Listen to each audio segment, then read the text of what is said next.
Okay, sorry about the brief wait. We had to go live.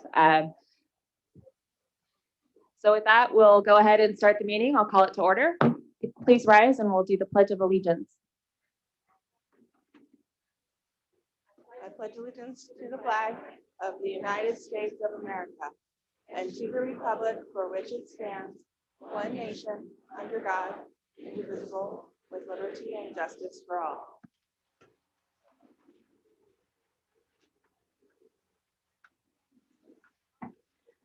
Okay, I want to start this August 4th meeting and welcome all of you for coming. Thank you all for coming and welcome to all of you online and to Director Thorne, who had a conflict, so she's joining us as well online. So welcome everyone. And with that, we'll move right on into the agenda.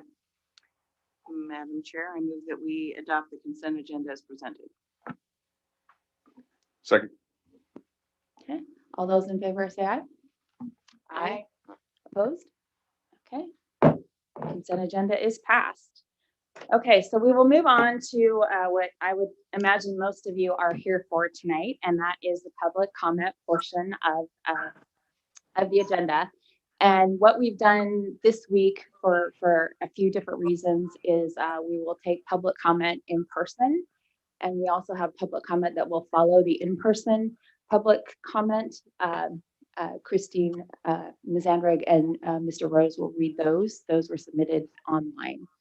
So those will follow, but if you're here, you'll go first. There are a couple of things to note with public comment.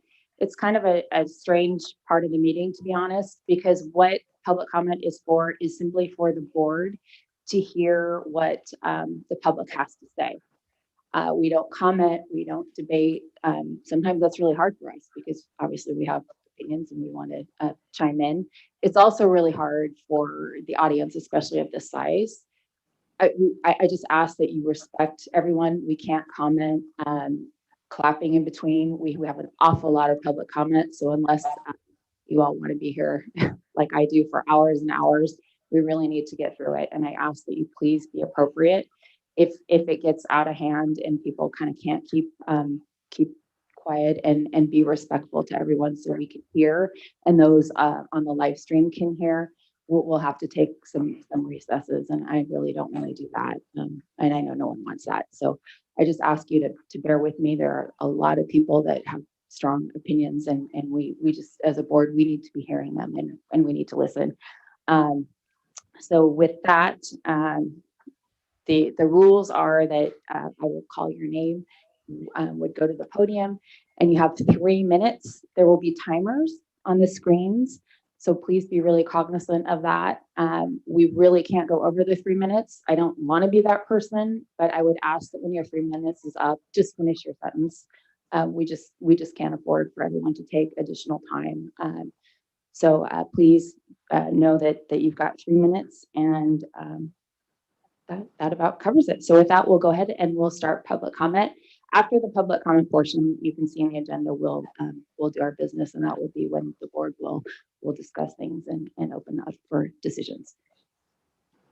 Oh, the other thing that I would ask is that you state your address along with your name when you go to the podium, please.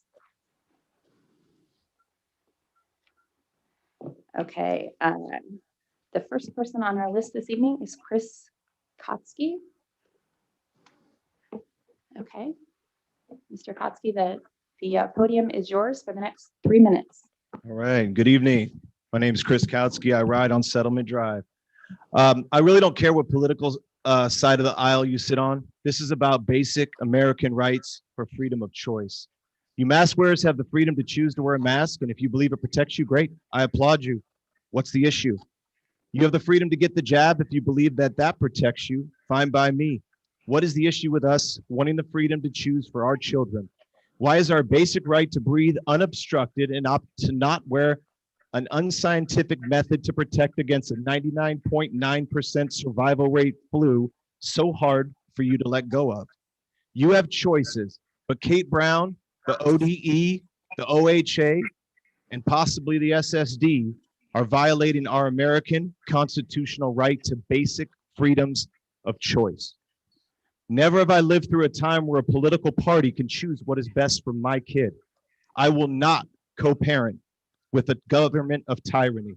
My body, my choice, right? In Idaho, the governor said no mask mandate, freedom to choose. If the parent or kid chooses to send their kid to school with a mask, the school isn't going to kick them out, punish them, or deny them an education. So why should it not be the same in this state? If I choose a no mask in a mask mandate state, my kid should be able to show up and have all the rights that a masked kid does. This is the definition of prejudicial discrimination and segregation to the T, medical discrimination. Let's also remember these are not laws. They're simply suggestions by people in power who are looking out for their own best interests in the name of political affiliation. The science is far worse for the harm a mask will cause than the protection or the lack thereof. What's the SSD going to do when our kids show up in droves, no masks, refuse to wear one? Are they going to be expelled, denied an education? We must do as other districts around the state are doing and tell Salem we will not adhere to this unlawful suggestion, and we will be an optional mask district. Rise up, Sherwood. Rise up. Thank you. Okay. I really am going to have to ask you to hold your applause. I know it's hard. The next speaker, Kelly Guy. The podium is yours for the next 3 minutes. Hi, Kelly Guy, Kinglet Drive in Sherwood. I will be here for 12 minutes. I do not want to speak in front of any students that are currently in the district and wish to speak.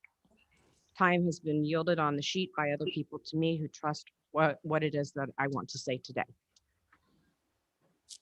We're actually not yielding time. I'm sorry. Pardon me? We're not yielding time. Okay. Start my time over, please.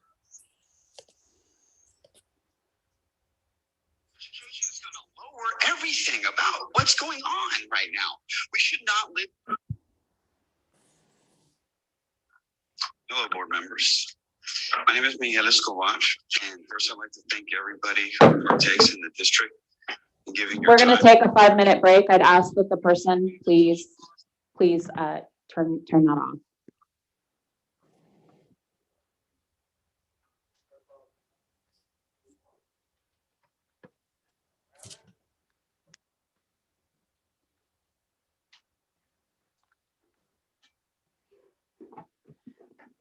We're going to take a 5-minute break until we can gather ourselves and be appropriate. Thank you.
Okay.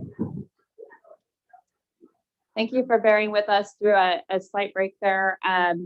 So when we do the public comment, it's not video, it's not playing things. It is your voice. It is you talking to the board. I would please ask that people respect that and turn off other things that they have going on.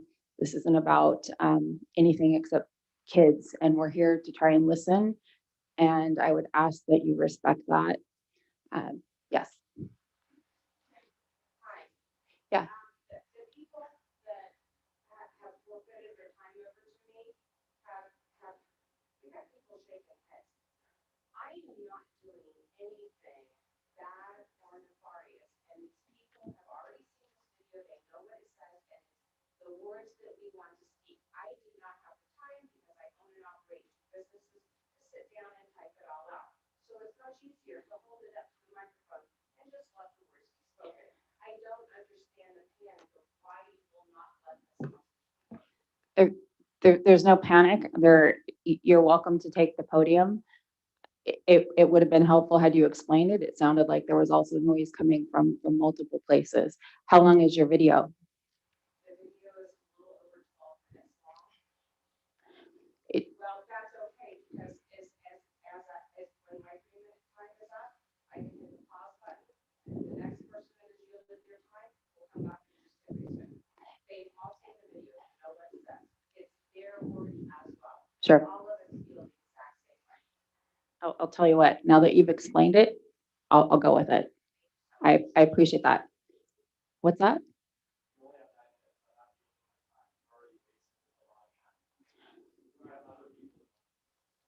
Okay. So we're gonna move on. You're up with your 3 minutes. So you can start your 3 minutes.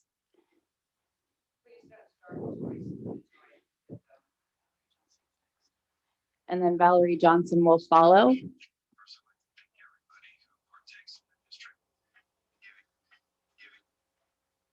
Okay. giving your time for our children. I am a physician assistant and I've worked in healthcare for over 15 years. I have been working in the Valley in cardiology at the hospitals for about 3 years. And right now I work in internal medicine and I also work with the Border Patrol screening the immigrants that come in. So I've had firsthand experience with COVID, especially before anybody in the media knew about it because I have certain government clearance. So I'm here to talk about a lot of the misinformation that's out there. First of all, most people don't know in the general population the actual facts of what's going on with COVID, okay? Number one, because they don't know where to look for it because it's very complicated, even for a medical professional. Number two, you may not have the time, like most people here, to actually dig in deep and see the facts that are out there. Number three, and the most important, is that the government and many entities are actually censoring true factual information that I'm about to present to you. You can't find it. It's not out there.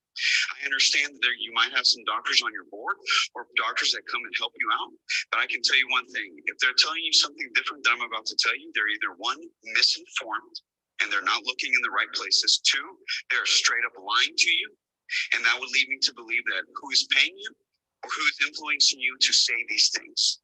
Number one, the case counts is absolutely obliterated.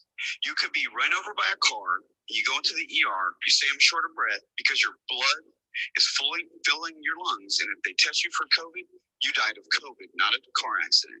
You could have known severe cardiovascular disease, which is what I'm partaking, and you come in with an absolute 100% heart attack, but they test you for COVID. What did you die of? COVID. What just happened about 2 weeks ago? CDC is now telling all the laboratories to stop using the PCRs that we've been using this whole time because they cannot decipher between the flu and COVID. So we have to stop using them. That information alone should stop this whole ridiculousness, okay? Number two, the masks. What is the dirtiest spot on your body? It is your mouth. I'm pretty sure no one here would sit there and smell their anus and their private parts all day because that seems disgusting. But your mouth is dirtier than your private parts. Why would you sniff the bacteria that comes out of your mouth all day long and force that on our children. That is wrong. That is psychologically affects them, and you're going to implore more infections on them. There are literally studies that I can prove to you that are on the CDC website that are randomized control studies that show that nor hand washing nor wearing surgical masks, especially anything less than that, actually prevent you from getting infected, whether if you're infected or you're trying to prevent an infection. I can sit here alone on that topic for at least 3 hours and talk to you about how that is so ridiculous. Let's get to the Okay, thank you. The next person up will be Valerie Johnson.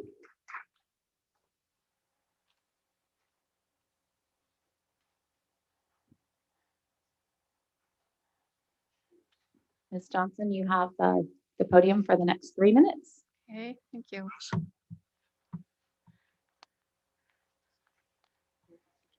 Actually, I apologize. Could you give your name and address? Valerie Briefly. Johnson, Thank you. King City.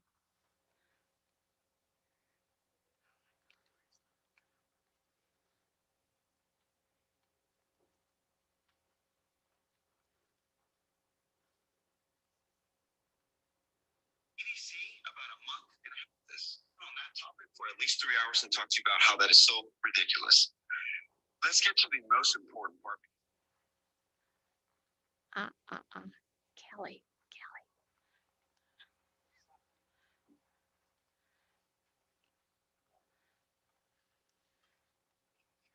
That the CDC about a month and a half ago changed the requirement for hospitals and clinics to count a COVID case.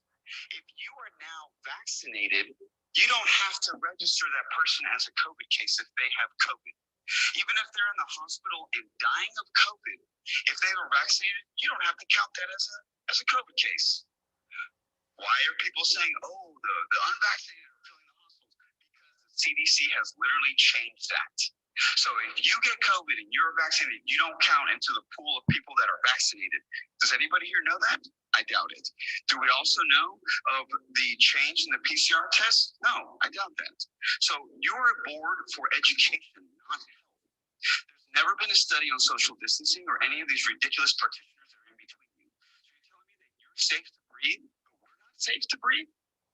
Even on the CDC, after 15 minutes of being in the same room with somebody, you're breathing in the same air. Okay, so let's get past this ridiculousness because it doesn't work. And then the vaccines, just a whole other nutshell case in itself. In 6 months, more people have died from this vaccine than in 20 years of every single vaccine given in America. Let that sink in. In 6 months, 12,000. And reporting system, who everyone should trust here, did a major study, and they found out that only 1% of all the adverse effects and deaths are actually reported. So imagine that. If 12,000 we know now have died, that's only 1%. 1%. What just came out last week that probably no one here knows because it's been censored. There was just now a lawsuit that went up against the CDC and the FDA because they found out that these pharmaceutical companies created their own adverse effects agencies where the reporting is happening there. And they found out that it seems now that in 3 days, over 45,000 people have died because of vaccine. I work with people who have COVID and not. I know more people that have died from the vaccine than that have died from the COVID. Okay? I can sit here and give you so much information that will boggle your brain. Now, it is not our duty here to figure out what is going on in this country. Why are we being misinformed? Okay? That's not our duty. I can help you, but your duty is to focus on our children's education. Okay? In the buildings and whatnot that you have said, which is awesome that you take your pride in that. Not my child's Thank you. vaccination status. Next up is Janet Bailey.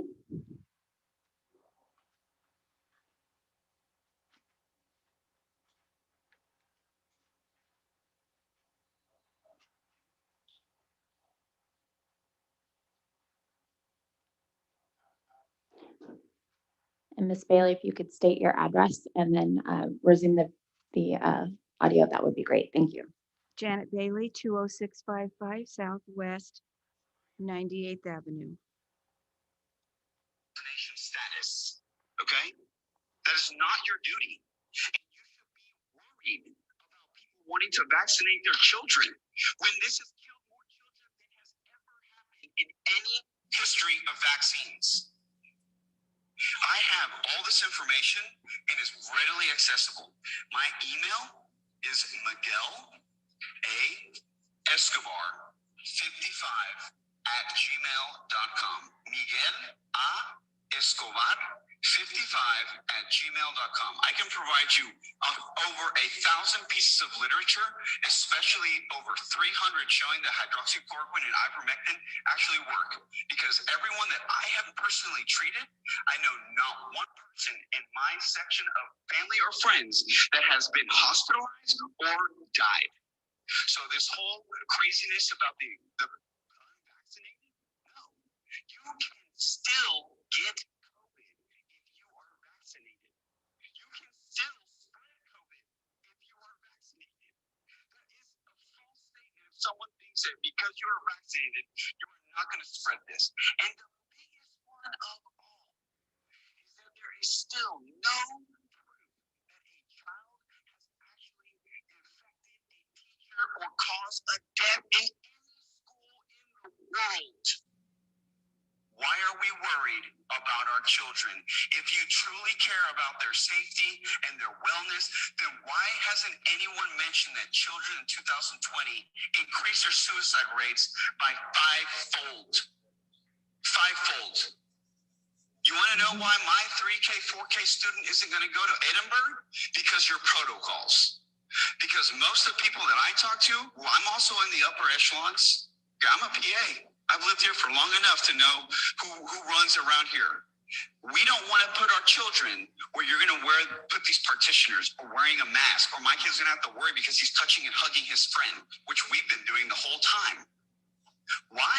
Because I'm not going to sit at home on a TV screen making sure that my kid watches a screen when I don't even let him watch TV to begin with. Why are we going in reverse, people? I know everybody here probably partook in a chickenpox party, like myself. I'm old enough to do that. Hey, it's okay, let him get a little dirty. Why are we so scared of germs? Germs are what create immunity in the body. And what vaccines and medicine is trying to mimic in our bodies is the immune system. There is nothing stronger than our own immune system.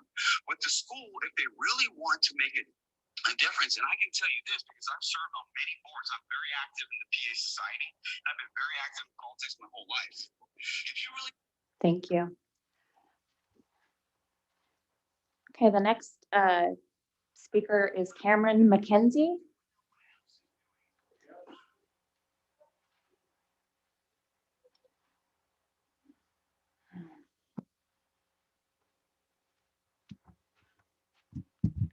I want y'all to see it. If you could state your address, that'd be great. Thank you. Hi, my name is Cameron McKenzie. I live on Red Clover Lane. I'm going to sixth grade this coming year. School is hard enough without us having to learn complex political issues that you adults can hardly seem to figure out. I also do not plan on going into politics when I grow up. So I'd really like for teachers and schools to focus on helping me learn things I need to know in order to get a good job and live a successful life when I'm an adult. I had to wear a mask last year half day at school. I'd get headaches and it was hard to concentrate. The teachers seemed to be more focused on enforcing masks and distancing rules than they were teaching us. It's not fair to us and it's also not fair to the teachers. How can we get the best possible education this way? I don't think teachers should be trying to divide us by race. In the Bible, Jesus gives us a simple rule in John 13:34. Love one another. I'm not sure about you, but I don't think we need to hear any more on the subject. I have never hated anyone by following that simple rule. If we could all love each other this way, we can get rid of whatever hate is left in this world. Thank you for listening. With the minute and a half that he has left, I'd just like to say this. Sometimes leadership requires that you question the things that you're being told to do and make your own decisions based on that. Everyone up here is a leader. That's why you're here. So if you're being told to do something that you know is wrong, as a leader, it's your duty to question those orders and make your own decisions. I'll leave it at that.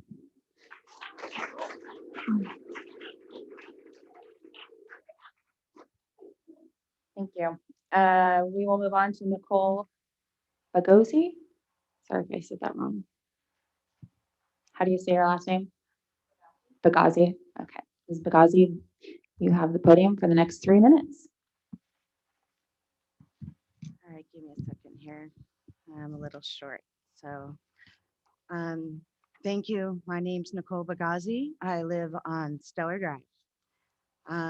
Moved here at the end of 2019, sold our business and came up here to begin our life with our 2 kids. One's at Middleton and one's in Sherwood High School. We could have chosen anywhere to live in the United States. And not only did we choose Oregon, we chose Sherwood. And I believe it was the right choice for our family. This has been a tough year for all, and I'm here to share our family's personal story. We had a tough year. It wasn't easy for our kids. And I'm here to share my son's story. He hasn't been in school since March of 2020. And it's due to your mask mandates. And it breaks my heart because he used to love school and he doesn't anymore. And when he took your survey, I wanted to provide the feedback that he gave. And we gave our personal letter to the board, and I'd ask that you all read my email because it kind of goes into detail why. But when he took your survey, he didn't feel that certain things were noted as part of your required mask mandate. And those included mask breaks, your recess plan, cohorting. And when I asked him to make a comment, he wanted to go back to school with no mask. He wanted me to find him another school if you guys couldn't figure out a way to allow him to go to school. And he suggested, and by the way, he's 10, go back to school, masked entry, temperature check, no mask at desk or outside, use social distance at desk or groups like my sister, cohorting. He wants another school, find an online school, and we can't comply with what you're asking us to do for our own family reasons. And I feel that we're being forced to do something that doesn't necessarily give us any options. And I think that there's a lot of bright and intelligent people. And I come from here from a desire to want to not just offer feedback, but let's come up with some common sense solutions that it's not just my story that people are asking. Everyone has a different story. And I just feel that we're in this vacuum and there's got to be the way that we can implement some common sense strategies. And I think we need to work together better. And I thank you for your time. Thank you. Okay, our next up at the podium is Liz McKenzie.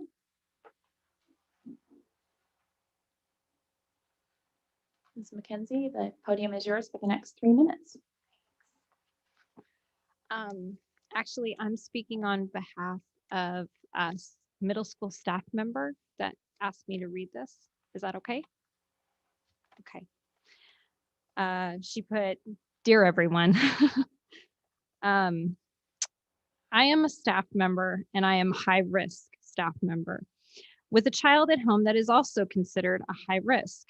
The issue of masks and shots pertaining to the COVID virus as it relates to school needs to stop. We need to focus on educating our students. Are we really truly for the kids? If so, it is time to step up and show what that really means. It is time to support all the students the vaccinated, the non-vaccinated, the ones with disabilities, and the ones that are underserved. The mask wearing at school and while participating in school sports also needs to stop for good. The continued enforcement of mask wearing by children for long periods of time is physical and mental abuse, period. The SSD staff are all mandatory reporters. Enforcement of the mask wearing at school is willfully neglecting to properly care for the children's psychological, physical, and overall well-being. To not acknowledge the science that clearly shows many negative repercussions for children due to wearing masks for hours on end is simply unethical. Turning a blind eye to the facts about masks is allowing for our students to play second fiddle in a disgusting political game. And that's exactly what it is, it's a game. Our students should always be at the forefront of these decisions. The argument that wearing masks is to protect the high-risk family members at home is absolutely ridiculous, and it is not the responsibility of the district. This district is responsible for educating the youth of our community. Individuals who are high risk have always been so with all viruses and will continue to be a higher risk of greater consequence to any infection. Pretending that wearing a mask all day at school is in any way for the benefit of the student is a blatant lie and abuse of power.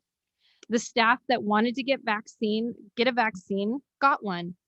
And the staff should be got one. And all the staff should be capable of making personal decisions regarding their own health and employment status. They do not need protection via district policies that ultimately puts the adults first and harms the students. Requiring the students to wear masks is in direct violation of the district dress code, which states that is for the purpose to promote appropriate grooming hygiene, prevent disruption, and avoid safety hazards. Regardless of how anyone feels about the usefulness of a mask, there's science to support every angle. Sorry. The loudest happens to be frequently backed by the sponsorship of vaccine manufacturers. Conflict of an Ms. interest. McKenzie, that's been over 3 minutes. Thank you. Sorry. No, it's okay. Bottom line is this needs to stop. Just needs to. There's no science that backs this up. Nothing. That's I really don't want to take another break. Please, let's get through and be respectful of all comments. Lindsay Broderick, you're next, please.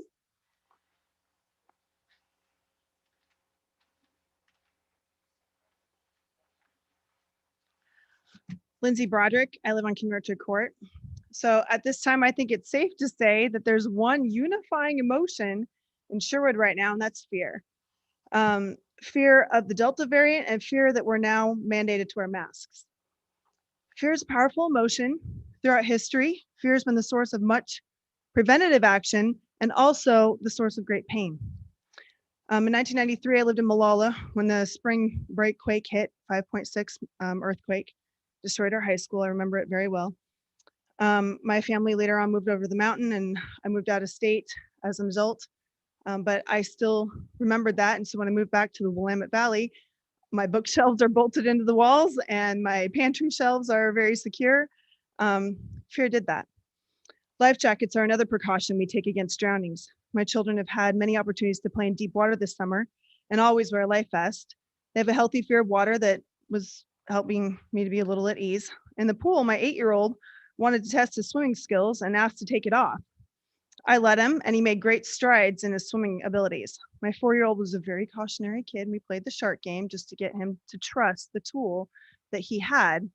And it took all afternoon, but he finally did. Fear impeded his ability to trust that tool and enjoy the swim day. The tools we have available now to put our minds at ease with COVID and even the Delta variant vaccines are readily available to anyone 12 and older. And there's so much debate surrounding the COVID vaccine. The point is, if you're concerned and you want it, it's available. If you're concerned about the safety of vaccines, that's your choice. It's legal to kill a baby in utero. It's legal to carry an ounce of hard drugs around, but yet we as a society are worried about endangering about taking away our medical decisions.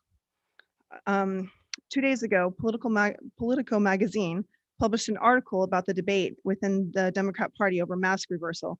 They said top Biden officials note that breakthrough infections among the vaccinated are exceedingly rare, unlikely to be severe.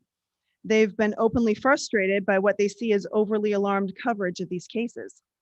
They also said that inside the administration, the emergence of Delta variant has caused friction, leading to behind-the-scenes finger-pointing and weeks-long tensions between the CDC and the White House. 2 senior Biden officials familiar with the matter said the administration is still trying to balance messaging while simultaneously reiterating that vaccinated individuals are overwhelmingly not at risk. There's been far too much scattered information, credible or not, and there is perhaps the greatest mistrust of government leaders ever since the Civil War. This all comes from fear. And like I said, fear can be a great motivator to take appropriate precautions like hand washing, student-involved cleaning, and overall better hygiene. But there comes a time when fear can lead to bad, debilitating decisions. Masking our children when we know masks are not approved to keep COVID out. Need you to wrap it up. Okay, thank you. The point is, I'm sorry the governor has flip-flopped her decisions. I know that puts you guys at risk and it makes it really hard. Superintendent Cordy, I would really ask that you would be willing to stand up with so many superintendents around the state. And clearly Sherwood backs you in this decision to make masks optional for our district. Thank you.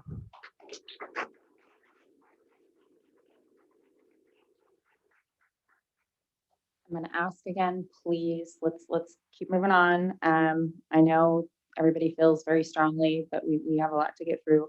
The next speaker, please, is Sherry Miller.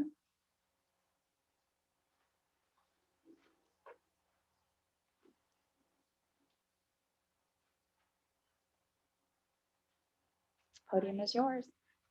My name is Sherry Miller. I live on Highway 99. I know this is about masks tonight, and I applaud you guys for doing that because I don't think we should have masks in school.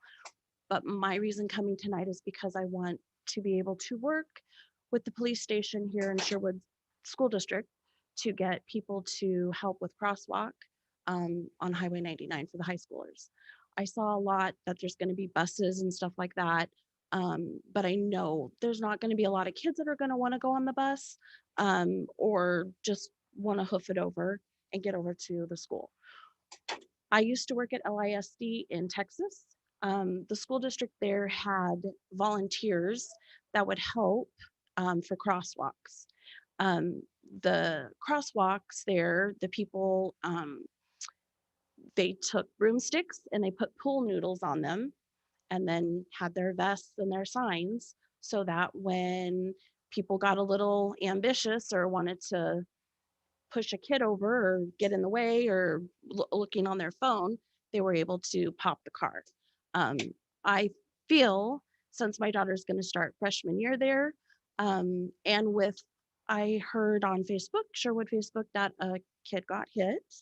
I think that is something that should be looked at to have some help with the crosswalk there at Highway 99. That's it. Thank you. Okay, next, David Medina.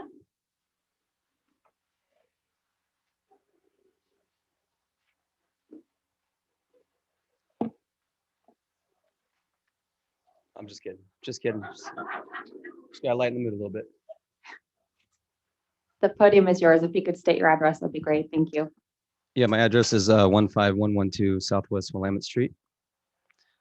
And so, you know, I didn't prepare anything tonight, but it's like, you know, you guys are supposed to be looking out for the best interest of the kids. And I don't know what your political aspirations are after this position. I don't know if you guys are looking to go further. And I know it's hard to go against the grain, right? It's hard to go against what the people above you and the people that pull the strings in this state. I know it's hard to go against that because you're afraid what it's going to do to your career. I know that sits in some of you. Martin Luther King is a prime example of someone that went against the grain, that had the system against him. When all odds were against him, he still changed the world because he stood for what was right. And in this situation, we're talking about our kids. And I don't care if parents want to mask their kids. That's not the issue. I think parents, if they want to mask their kids, if they want to vaccinate their kids, I think that's their right. The problem is that in today's world, we've come to a place where people, there's no choice anymore. You either have to go with the grain, or you have to kind of look like an outcast. And when it comes to kids, with what I do, with the organization that I run, I've talked to many Oregonians on both sides of the aisle. It shocks me how many, people on the left, right? I hate using those terms. On the left, reach out to me and say, hey, keep me anonymous. I'm a Democrat, but I really don't want my kid being masked. What can we do? I get like hundreds of those a week, messages, emails, DMs, everything, all over, all through my, my network. And that sticks out to me more than people, that have a little bit more beliefs that align with myself. That because it shows you how many people really feel strongly about this. I've also spoken to kids across the state that have either passed out while wearing a mask or have gotten some kind of infection on their face. But I'll just say that young lady that came and gave that testimony last week, that was heartbreaking. I literally cried twice listening to that. I don't know who she is, but that should be enough to wake you guys up and to figure out if are you really standing for kids, or are you just doing what these people ahead of you who are going to help you in your political career? Miss Cordy, you're kind of calling the shots here, and I'm talking to the board too. You guys are supposed to be standing for children, and you're not. You're going along with the grain. You're going along because you're scared to piss the wrong people off, and our kids are hurting, and you're hearing it from them. So please do the right thing, and I'll save CRT for next week. Okay, next up, Savannah Medina.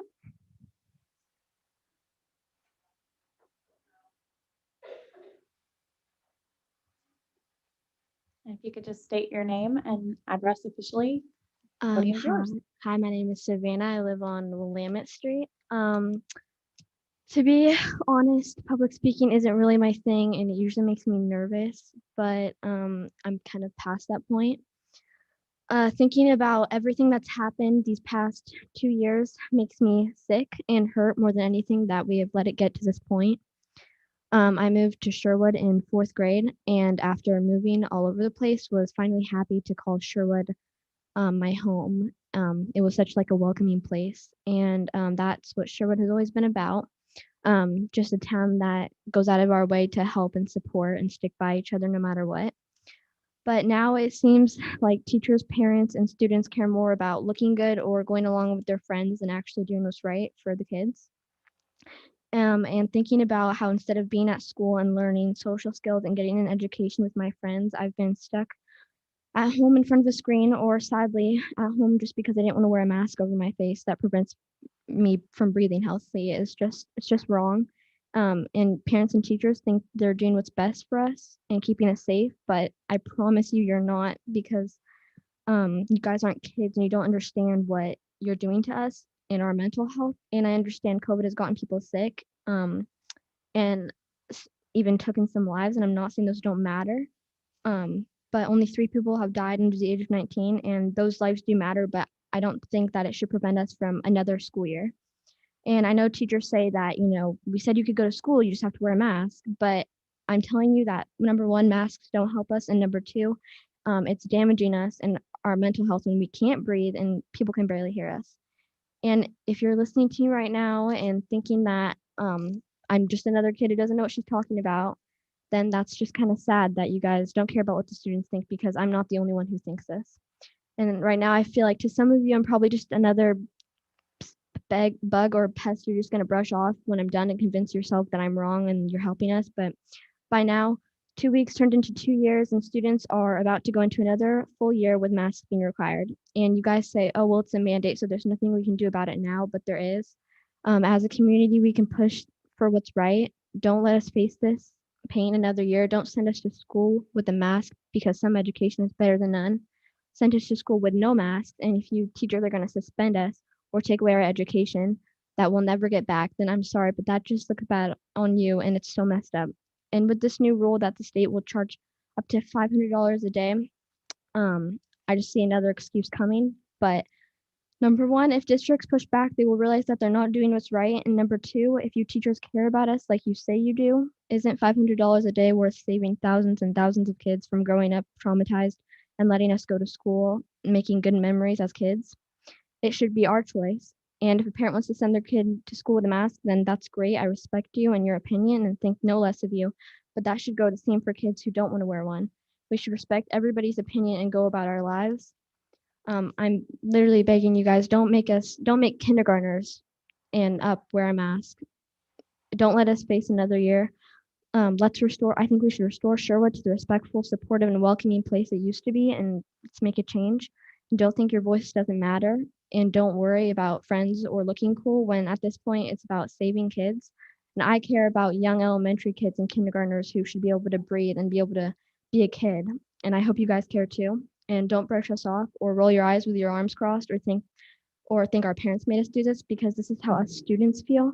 And I think this is serious. So let's work together. It should be our choice. Let's save Sherwood and see each other smile again.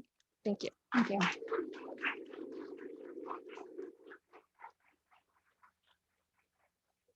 Next up is Greg Matthews.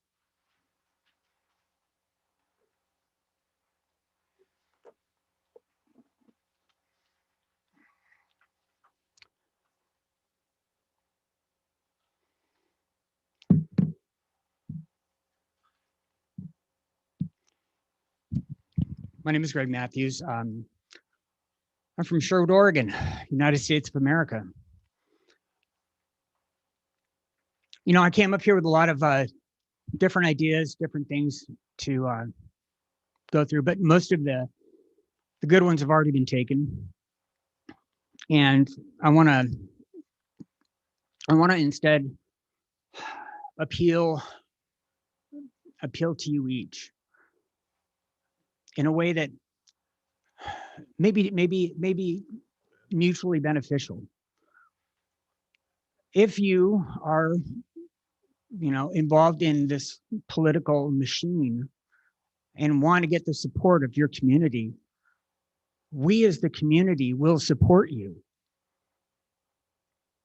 But you can't get that support if you don't pay attention to us, if you don't hear the words coming from us. Our kids suffer in quiet solitude. There are people I understand that have lost their lives. There are people that suffer from different type of health issues. I'm sorry for them. I really am. My heart goes out to them. But it can't be the defining factor that condemns all of the children in all places, all across this nation, to be put behind a mask because one or two have got a challenge. There are challenges to go around. Everyone's got challenges. But we've seen the falsehoods. They've been exposed. The flu has vanished. Colds are coronaviruses.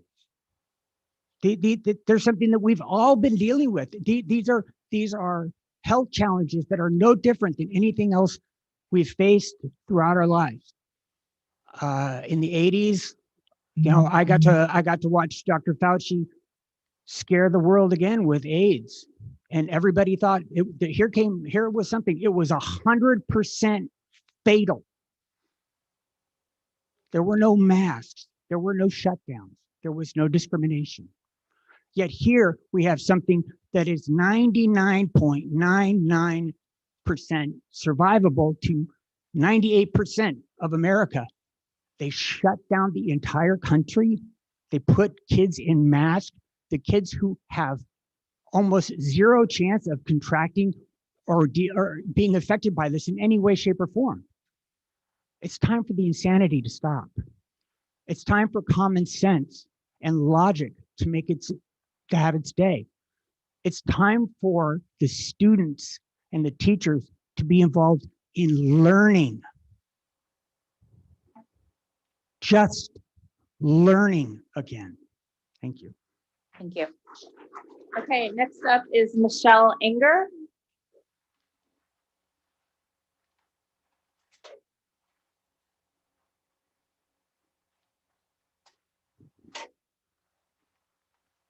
Can I finish up the video since You Michelle won't may. do it? Michelle is passing her time to Brian. Is that okay? Go ahead. I'm Brian Anderson. Live on Daylily Street. Want to make a difference? Do what no one else is doing. Not one person at the CDC, FDA, or any of the AMA, you name it. DHR, none of them. STHS, nobody will sit here and tell the most unhealthiest city in America, voted twice now, okay? Hey, go exercise. Hey, focus on your eating. Hey, go outside, do something. Because the only way you're not going to get sick of COVID, and the only way we're going to really help the community into lowering deaths of people that are going to die because they're unhealthy, is to eat healthy and be healthy. And for our children, part of that is our social interactions. Our 3K, 4K completely depend on facial recognition and trusting a face that you can see, not a masked face. I would never put my child in that. And the people that I talk to thousands of people a day, and you can see my spirit here, okay? And believe me, I will let them know. Do not get vaccinated, and don't put your child in something that's going to lower their education. It's going to lower everything about what's going on right now. We should not live in fear.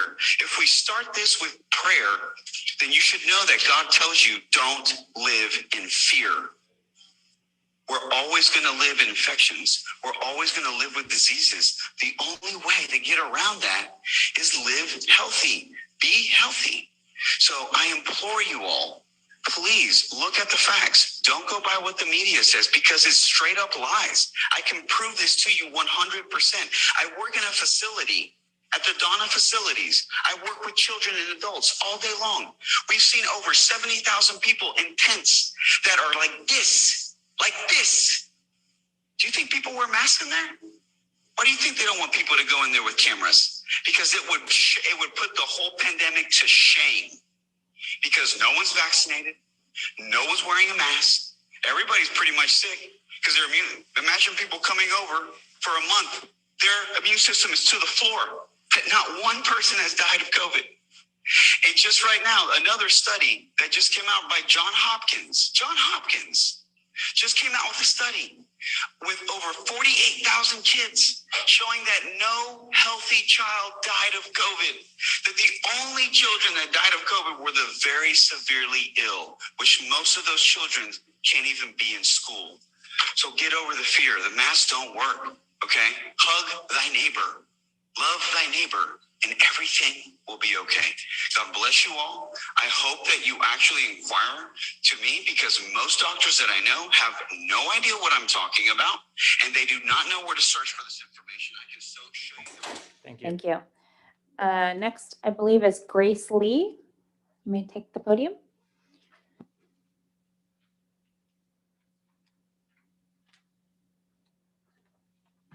Hello again. So just yesterday, the Orange County emergency rulemaking powers, which include the recent school mask mandate, issued as California schools are fully reopening for in-person learning. Instead of simply bowing to the pressures or not even challenging the governor's and OHA's mask mandate, they have taken a stand against using our vulnerable and defenseless children as a political punching bag, and instead have decided to fight for their rights. Many other school boards around Oregon are taking a similar stand against the governor's orders, and yet here we are. Per Ken Williams, a member of the school board of Orange County, it doesn't matter what a school district wants. It matters what parents want, not educrats, not administrators, but constituents. I want you to remember that as we continue fighting the mask issue. Let's be clear. No one I have spoken to is telling you to ban masks completely from school. The purpose is to allow for freedom of choice. The purpose is to allow families to have, once again, control over their medical decisions. If you want to send your child to school with a mask on, so be it. That is your choice. But many families do not want their children masked. Masking children unnecessarily to reach whatever political endgame is inappropriate and disgusting. In fact, children should never be in the political arena. I recited a quote last week said by Nelson Mandela, and I will recite it again. Listen very carefully. There can be no keener revelation of a society's soul than the way in which it treats its children.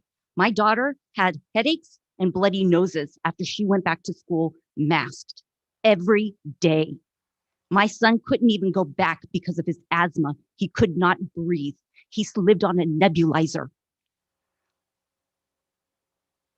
This is our children. Thank you. Next, Lindsay Kennison. Is Lindsay here?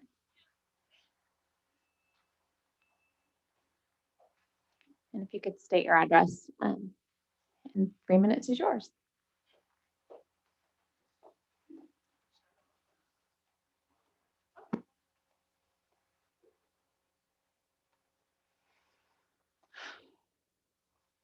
Lindsay Kennison on Sand Hill Lane. I'm gonna finish this up and then I have a couple things myself. Okay. They do not know where to search for this information. I can show you the randomized controlled trials if that's what you want. I can show you the evidence. I can give you affiliations to doctor groups that I'm part of that are actually suing companies and CDC and FDA to make a change. If you want to be the district that all the children go to, be the one that makes the change. Because I'm telling you, parents out there are starting to realize what's going on. And this is not a health board. This is a school board. God bless you all. And thank you so much for your time. Okay, so my little comments are, technically, we are supposed to be going to the Sherwood Charter School.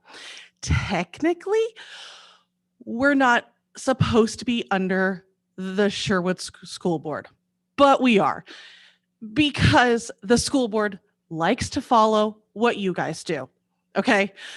I watched the school board meetings last year. They said, well, what's the Sherwood School District doing? Well, we'll do that. Oh my gosh. My boy has not been in school either since March of 2020. He has auditory processing disorder. He has anxiety. The kid is afraid of radiation. Okay. For some reason, he sees the radiation symbol and thinks, oh my gosh, I'm going to die. He's 8. Am I going to put on him, if you don't wear your mask, you're going to kill somebody? Can I put that sort of pressure on him? No, I am not going to put that pressure on him. I don't care if somebody else wants to wear a mask. Fine, whatever. My other kid, she's 11. She has a hearing aid in her left ear. She did hybrid for 3 weeks. Every time I dropped her off, I said, have fun at preschool, honey, because that's what it felt like. Half days, 2 days a week. It felt like I was dropping her off at preschool once again. What the heck was that about? 3 days, 3 hours a day? And when she came home, she had headaches. She couldn't drink water at her desk. Now, we have a friend who's in private school over in Beaverton. They wore masks, sure, but they had water bottles at their desks. They were allowed to have water bottles at their desk. My daughter had to go to what they called Hawaii, to the corner. Go to the corner if you want a drink of water. She had headaches. But do you guys care? It doesn't feel like it. You failed my kids. We're leaving. We moved to Sherwood for a better school district. She started off school in Newburgh at Crater Elementary. We moved to Sherwood so we could be closer to Sherwood Charter School for this reason. Now I'm going to have to drive to Beaverton and to Lake Oswego to take my kids to school. Thank you. Okay, next. Briar Low. I'm not sure if I said that correctly. I'm sorry. Okay, Briar Low. Yeah.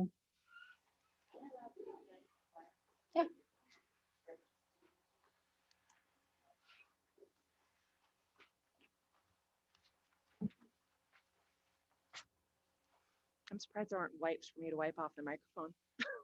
Just saying. I'm going to admit, in the past, I've been lazy, distracted, but lazy. I've been lazy about the public education of our children. I'd never actually attended a school board meeting until last week. I've awakened. I'm thankful for realizing and recognizing the sea of change that was coming our way. I think that you'll agree, many of us have also awakened. As you can see and feel by our large numbers in attendance and in emails written, we are now paying attention. In looking at the National Center for Education Statistics page that I handed out to you, you'll see listed that our student to teacher ratio in Sherwood is incredibly low, being 22 students to 1 teacher. That should be a huge boon for us. You should also note that our district is allotted $13,339 total revenue per student. Broken up, you're looking at $334 from the federal level, $6,420 from the state level, and the majority paid $6,584 per student from the local level out of our tax dollars. What this tells us is that not only are you elected by us, but you are paid in the majority by us. Therefore, the question that arises in my mind is, why do you listen to us last? The structure of the school, how it operates, and the focus of the curriculum is a community concern. You are to share with our community what direction that curriculum is taking in terms of how it approaches CRT or DEI and/or DEI. It is well documented that DEI is another label for CRT, for which there are many labels to include social justice, culturally responsive teaching, white privilege, cultural sensitivity training, and anti-racism. You are intentionally keeping us in the dark. Even in researching on the Oregon Department of Education website, I can't seem to find information. There's a lack of communication, and that isn't fair to the parents.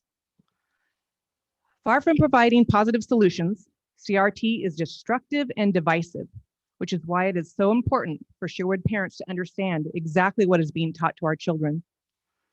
Sometimes in subtle ways and the euphemistic language used to plant seeds that oppression and racism are everywhere.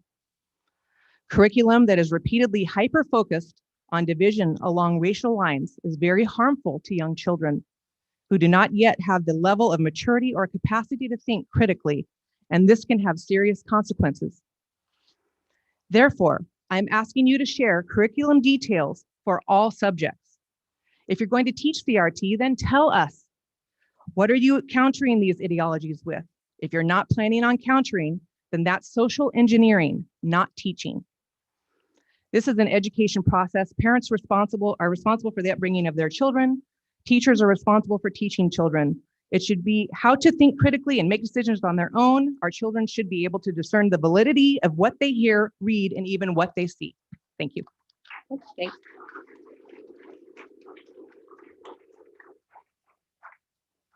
Next on the list is Ray Meeks. Mr. Meeks, did you want to speak? Nope, I don't see him. Okay. Oops. Wade Scribner? Are you there? Mr. Scribner, if you could actually state your address, I think we've kind of gotten away from that. That would be fantastic. And then you have 3 minutes.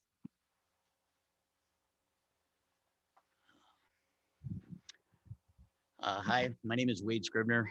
My family and I live on Lavender Place. We spent a lot of time looking for a town and a school district to move to. My wife was with the Forest Grove School District for 27 years and is now with the Hillsborough School District. Sherwood kept coming up. You got a brand new high school. Our 15-year-old son was really looking forward to his freshman year in that school. And we got out here a little over a year, almost a year and a half ago. And with the whole COVID and everything that happened last year, he didn't get to go to his school, his freshman year. So to me and to my wife, that was a huge disappointment. We also have our oldest daughter and our 2 grandchildren living with us. Josiah is going into 4th grade at Sherwood at Ridges Elementary, and Hattie she was a kindergartner this year. Our 2 grandchildren are multiracial, so CRT and race doesn't really enter into our household. I've been in Washington County. I was born and raised in Hillsborough. I'm 59 years old, and I have never been in a racial situation in my life. You know, racism, yeah, we want our kids to be taught government. We want them to be taught that racism existed, the Civil War, all of that in our schools. But we don't want them to be taught that because my son is born white and my grandkids are born African American, that they're oppressed and he has privilege. I mean, it doesn't need to be in the schools. Teach the history that's true to this country, the mistakes we made, and move forward in life. I mean, this is ridiculous. It really is. I understand the school board has a lot of power. We've voted 3 of you new members in. I really had never been involved in politics. I'd never been involved with the school board or any of these meetings. But we had some incidents in Hillsborough, and with my wife's involvement in that school district, it was something that I felt as a father, as a grandfather, that I needed to do for my family. And you know, last week was our first meeting, and some of the things that were said were just, it amazed me that a town has this kind of, I don't like the term left, right either, conservative values, Christian values, family values, and that has the support that all of you bring into this class or into this room tonight. It amazes me. You know, we want to be a part of the school and the school district for as long as it may be. But I'll tell you right now, I will, and my wife, we will not put my son or my grandkids back into a classroom with a mask on. It's not going to happen. It absolutely is not going to happen. So, I don't know how that's going to look, but I just hope that that the school board and that the school district does the right thing for our kids. We can stand up against this. If we all stick together, we can do the right thing for our kids and our children and move forward and get past this. You can't believe anything you hear anymore. There's so much misinformation out there, so much garbage. I mean, I'm a senior account manager in automotive. I've got over 80 Mr. accounts. Scrivener, I'm sorry. Sorry. Okay, thank you. I appreciate it. Thank you. Next up is Peggy Stevens. We've only got 3 more folks that will go live, and then we'll switch to the other comments. So if we can get through these last few, that would be fantastic. Welcome, Peggy. You could state your address. Thanks. Peggy Stevens. I live on Morgan Road in Sherwood. I have this box of masks that many of us buy from Costco.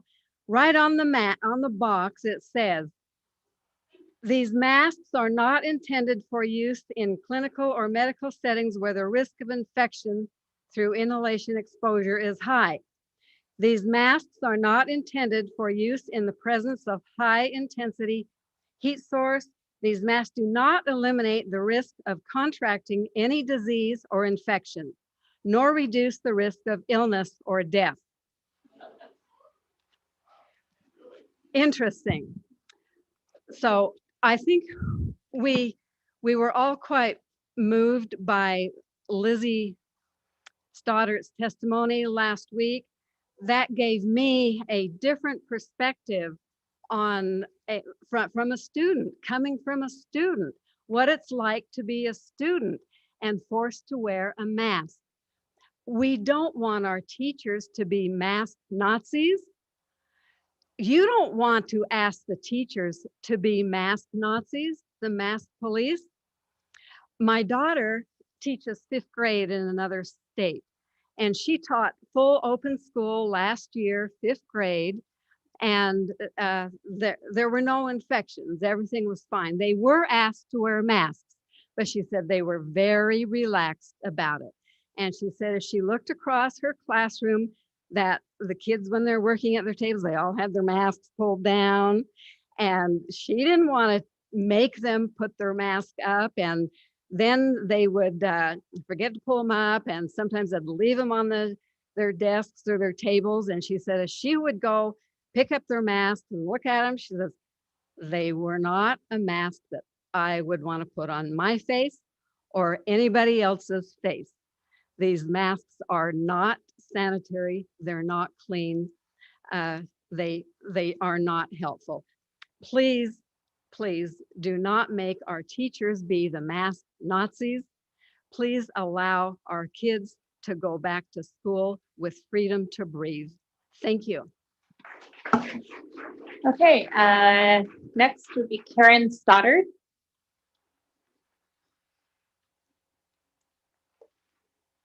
And again, if you could state your address, you have 3 minutes. Thank you. Yeah. Hello, my name is Karen Stoddard. I live on Brookman Road. I believe that this town is full of good people that love their children. I also believe that we have very diverse opinions and needs. I also believe that we as parents are the best people to make the health decisions for our children. I know that we have immunocompromised kids in our community and who have real concerns over getting sick. We need to get the power back in our community so we can creatively meet the needs of all of our students.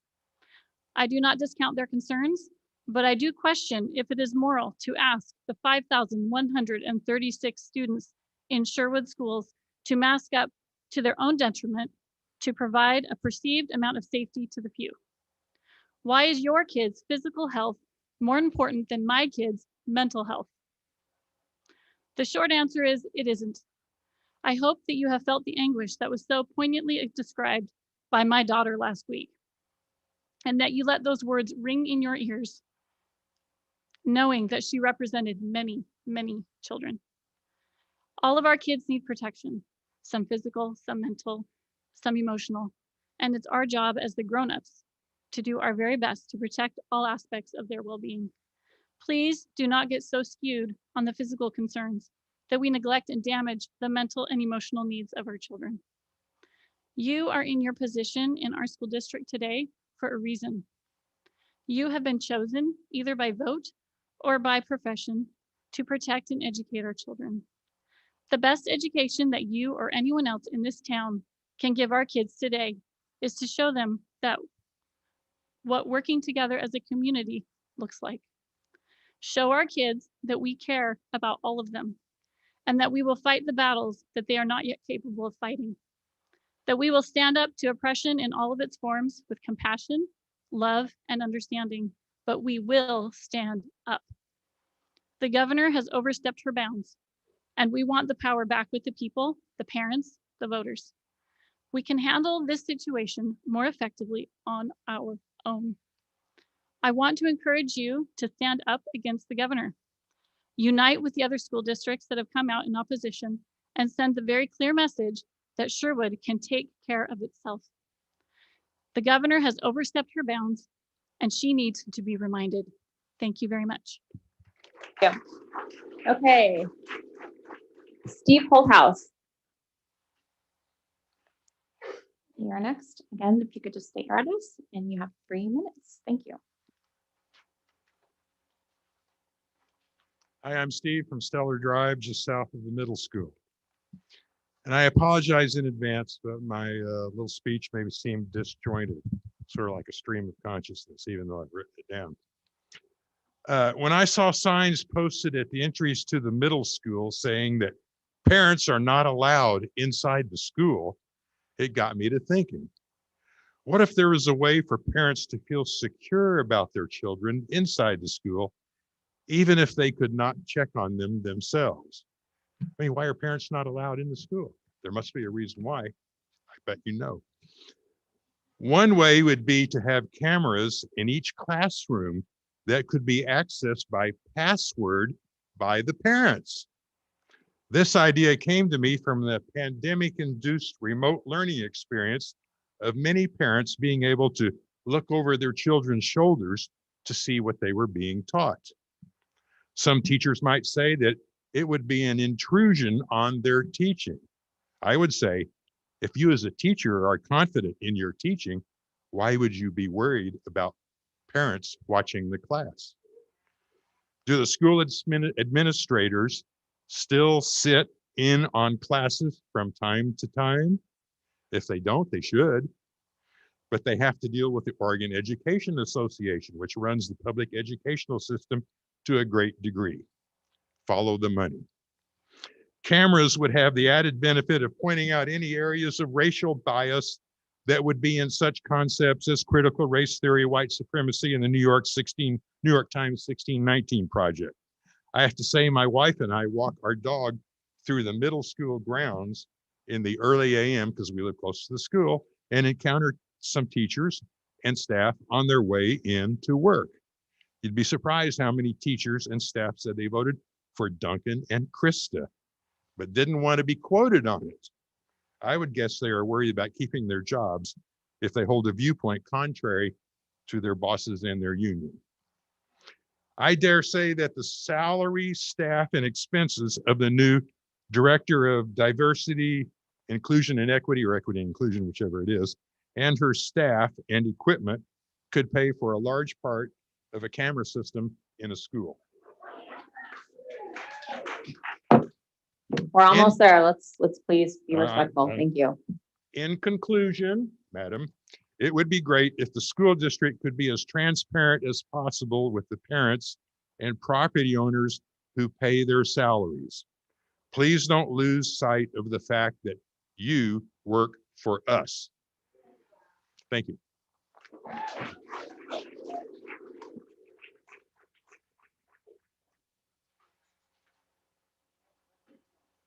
Okay, with that, we're going to go right ahead and move into the public comment that was submitted on email.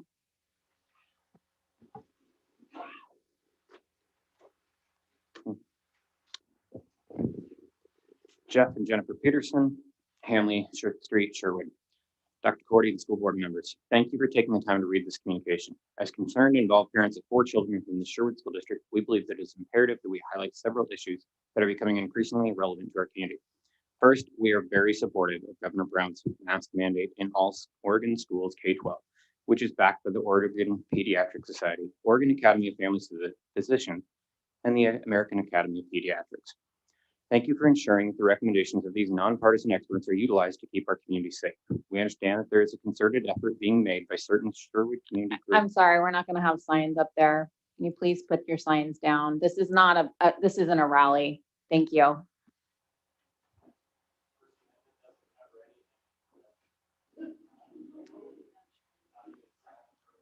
You know, if we need to take, we can go ahead and do that. But this is not a rally. This is an opportunity for the school board to be listening, and we'd like to do that uninterrupted.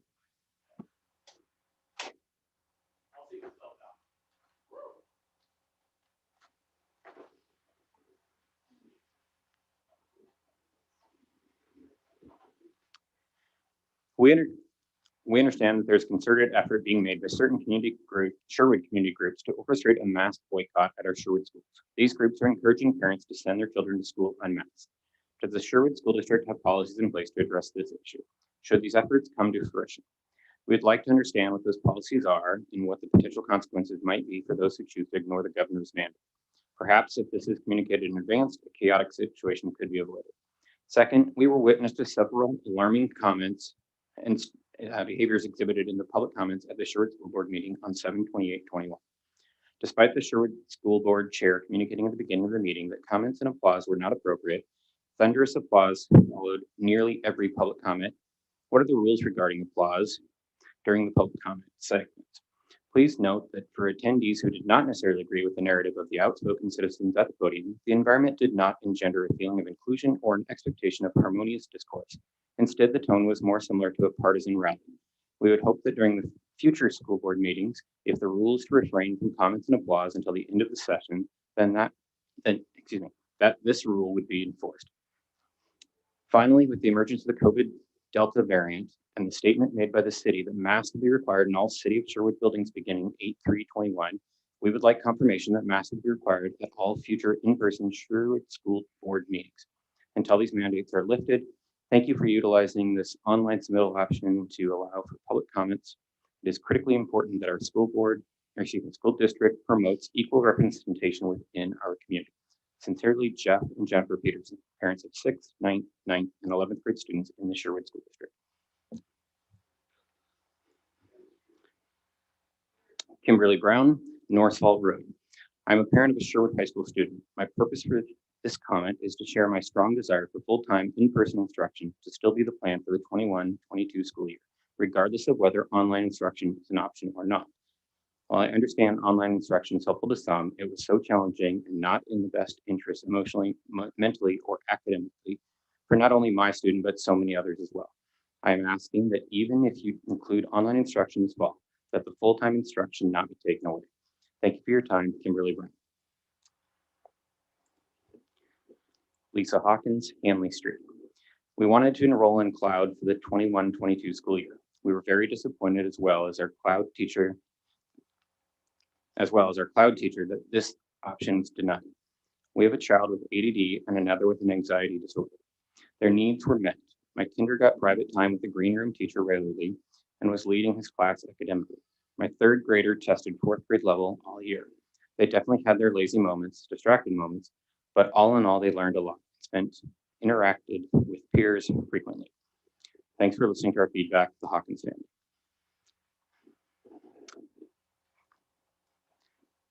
Timothy Duncan, Delano's Place.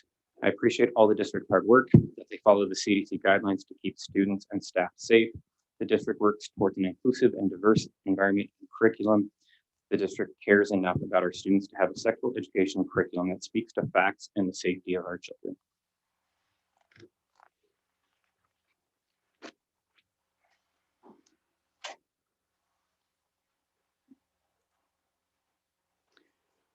From Matthew Thornton. Dr. Cordy and school board members, as a dad of a third grader and former Sherwood teacher, I empathize with all of you as you try and navigate the start of this school year.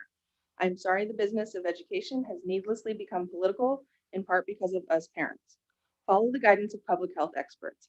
I support Governor Brown's mask mandate in all Oregon schools K-12.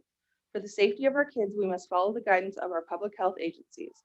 Schools should not make public health decisions based on the opinions of parents. Please continue to follow the recommendations of nonpartisan experts, Centers for Disease Control and Prevention, Oregon Health Authority, Oregon Pediatric Society, Oregon Academy of Family Physicians, and the American Academy of Pediatrics.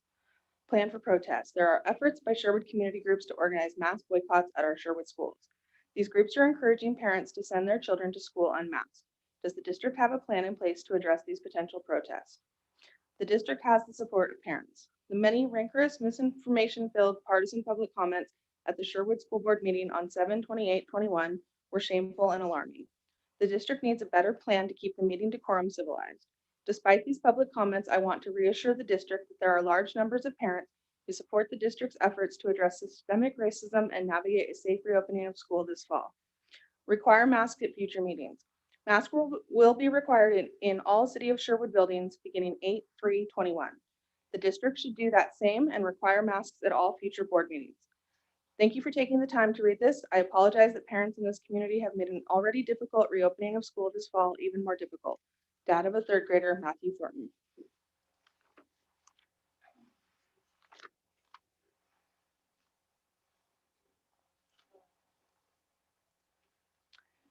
Katie at Simon Terrace.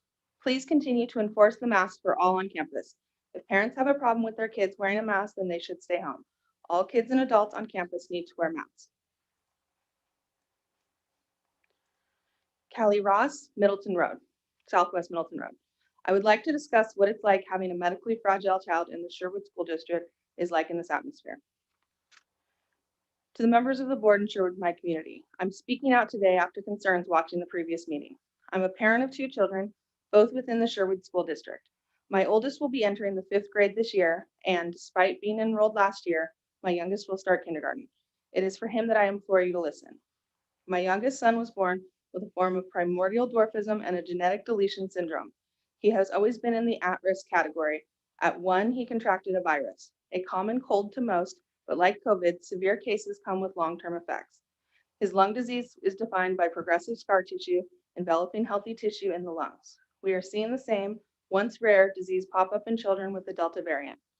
Best case scenario, your child will never run a marathon. Worst case, like my son, your lungs become incompatible with life.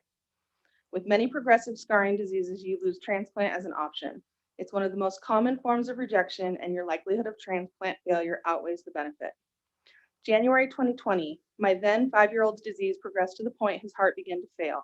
He had a cardiac arrest January 19th, 2020, and received CPR for 33 minutes before being placed on ECMO heart-lung bypass for 3 weeks.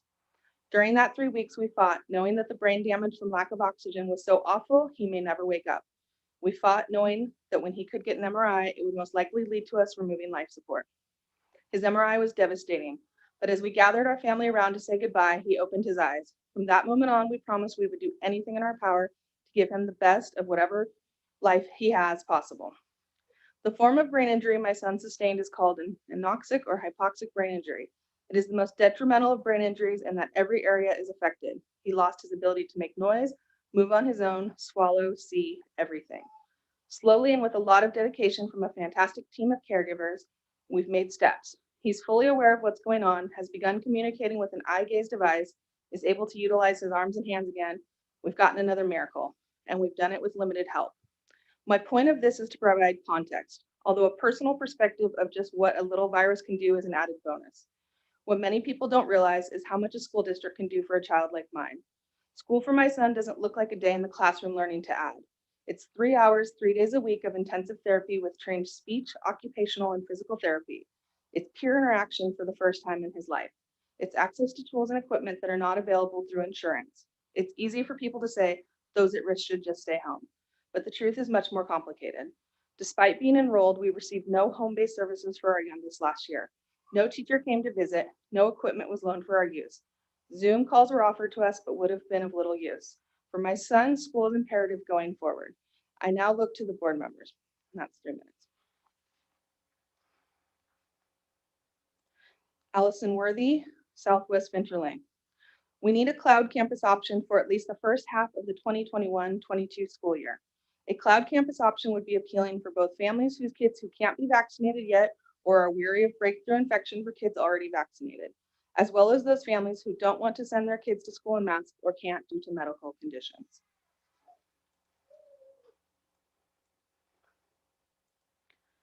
Carly Bolthouse, Southwest Seifert Road. Families should have the ability to make their own medical decisions without interference from the government. Children should have the ability to attend school with or without a mask, whichever option the child and family feels is best.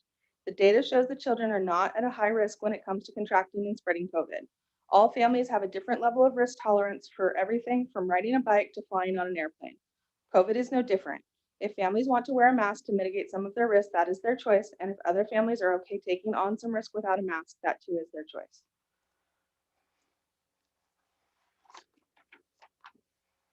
Madry Van Fleet, Fair Oaks Drive.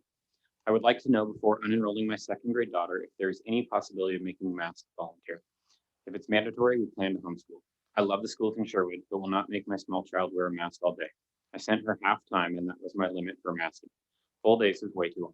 In order to please all families, masks must be optional. Even with half days, her masks would get wet. Wet masks are not healthy for children. Our students need normal. They need to see their peers and their teachers' faces.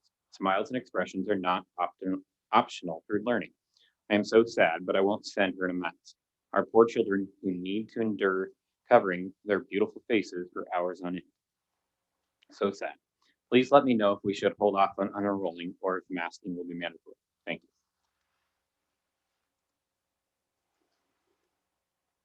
Shannon Cleveland, Rolich Avenue, Sherwood. Dr. Cordy and school board members, first, I would like to thank you for your time and energy you put into these meetings that ultimately will benefit our children and our Sherwood School staff and community. In the matter of mandatory masks, I think we can all agree that masks are horrible. No one wants to wear them. However, they are an effort to protect ourselves and those around us. We are not infectious disease specialists, and we have no business making the decision to throw caution to the wind. This disease is still very new, and even the most informed, the most trained, and the most educated on this disease do not know everything. We are hoping to get all kids back to school full time. This is new since the virus hit, and the virus is changing. We as a community have a responsibility to enter this new chapter cautiously to see how will unfold, and hopefully the mandate can be lifted as we go. We also owe it to our children to provide them with the emotional tools to get through this. If we take this on with an attitude of we can do this, and together we will make this work, our children will be better equipped to handle this. I would also like to address any issue surrounding global diversity and inclusion and making improvements to our education and society for all students. Since working for a local university for over 15 years, I've come to not think twice about having a department called Global Diversity and Inclusion. It makes sense. In fact, the department is a campus and community-wide goal of equity for all. The department explains of it like this. We define equity as ensuring everyone has access to opportunities necessary to satisfy essential needs, advance their well-being, and achieve their full potential. This day and age, it is incomprehensible to me how arguments can be made against this explanation. I support any and all efforts that the SSD decides to implement. Lastly, I believe these two topics, masking and equity, are tightly woven. In the context of hearing that it's been said, if you're afraid, do online school and stay home. First, I don't believe anyone who's trying to do their part by wearing a mask is afraid. Second, all wearing masks would be equitable. It would ensure equal opportunity, as in we all wear a mask together to get the same educational opportunity with in-person school. Thank you for your time, the parent of a 9th, 10th, and future kindergarten.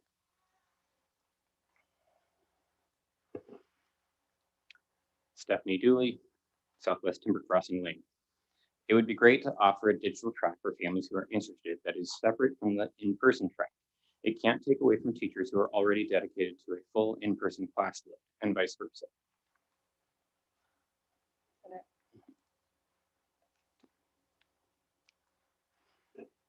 Becca Wagner, Southwest Oberst Road, Sherwood. There is a time for everything and a season for every activity, a time to listen and a time to speak, a time to weep and a time to laugh, a time to learn and a time to teach, a time to argue and a time to unite. As a Sherwood parent, I believe that this is the time for our families and schools to unite, not fight. There is nothing for our children to gain by the district refusing to follow the governor's most recent mask mandate, only instructional time and funding to lose. As we head into a new school year, I urge you to focus on what it is, not on what we wish it was, and how we can make this year better than the last, face coverings and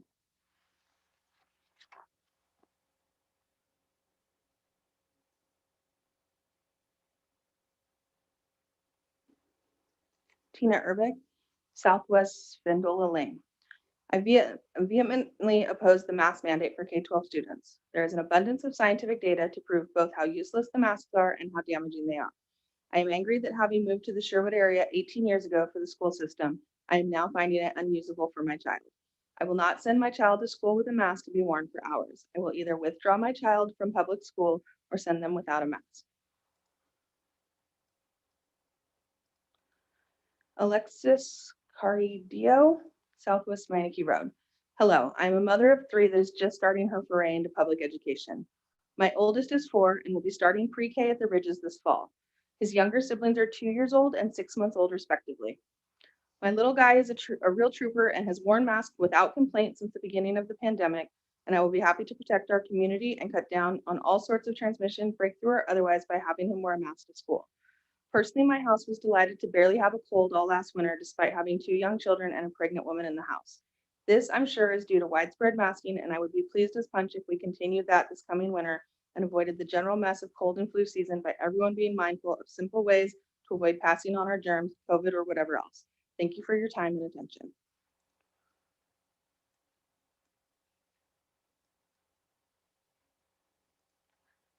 Kaylee Nicolette, Southwest Century Drive. Will there be an option for students to do hybrid learning?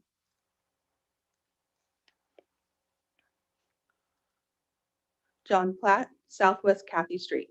Increases to both rate of transmission and severity make mandatory masking the only real choice, unfortunately.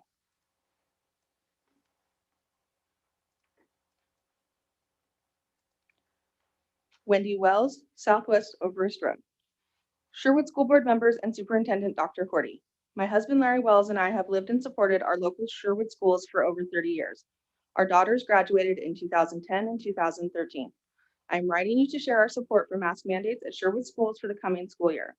Wearing masks inside buildings or in any crowded venue, inside or outside, seems to be an easy solution to avoid the potential spread of COVID-19 and the Delta variant in our Sherwood community. We should all expect to have both vaccinated and unvaccinated students, staff, and visitors in our schools during the coming months. All need to be protected from potential infection. Wearing a mask will help accomplish this. Regardless of federal or state mandates, I believe Sherwood schools should adopt a mask wearing policy to keep our community healthy. Thank you for your service to our community.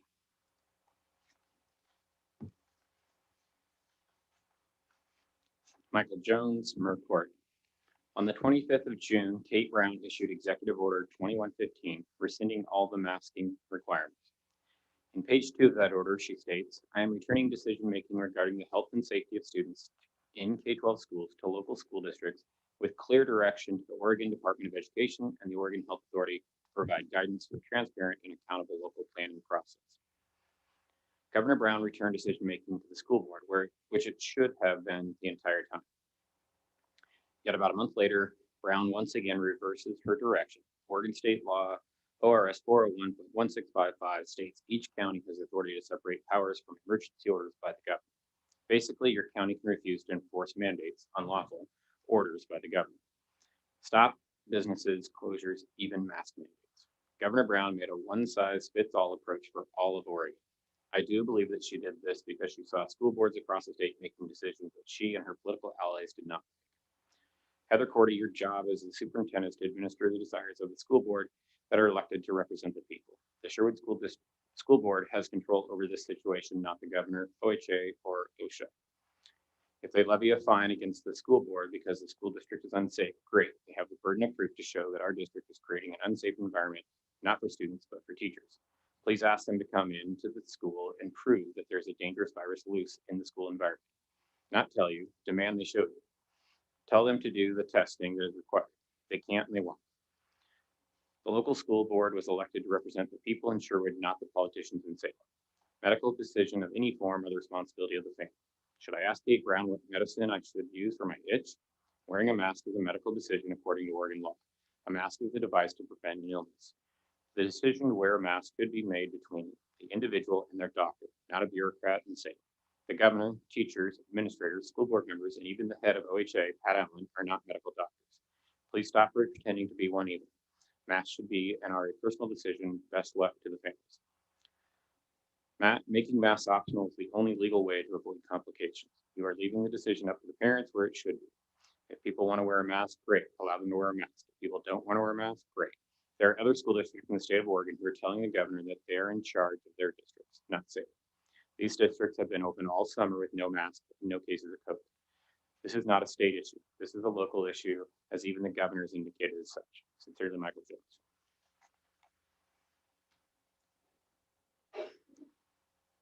Kelly S., Upper Roy Street. I'm an incoming senior, 8th grader, and 2nd grade twins. I homeschooled my middle schooler and twins for the 2020-21 school year. My middle school son has an IEP and learning disabilities, and my twins have speech delays.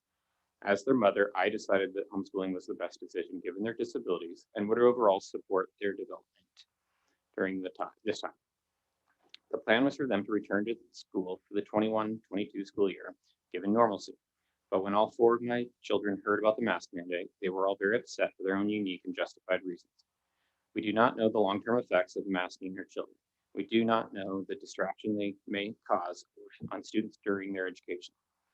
We do know that children in schools are not super spreaders. Even in some of the most strict lockdown areas such as the UK, masks were not required in schools. I do not take COVID lightly, but I also do not take our children's education lightly either. I trust that parents can make wise decisions about masking or unmasking our children and having them stay home when sick. Since when did parents let the government parent their children? Where do we draw the line between governing and parenting? Why are our leaders of the state of Oregon only looking at one science, but not all the science and data? When all studies show a very critical part in all children's lives and specific needs. All 4 of my kids are different from each other and have their own needs, and I even parent them differently from one another. We have to consider that for all children in our community. Some may not mind wearing masks, while others will find it distracting and impacting their education and development. How are we going to support the students that have a negative effect to masking?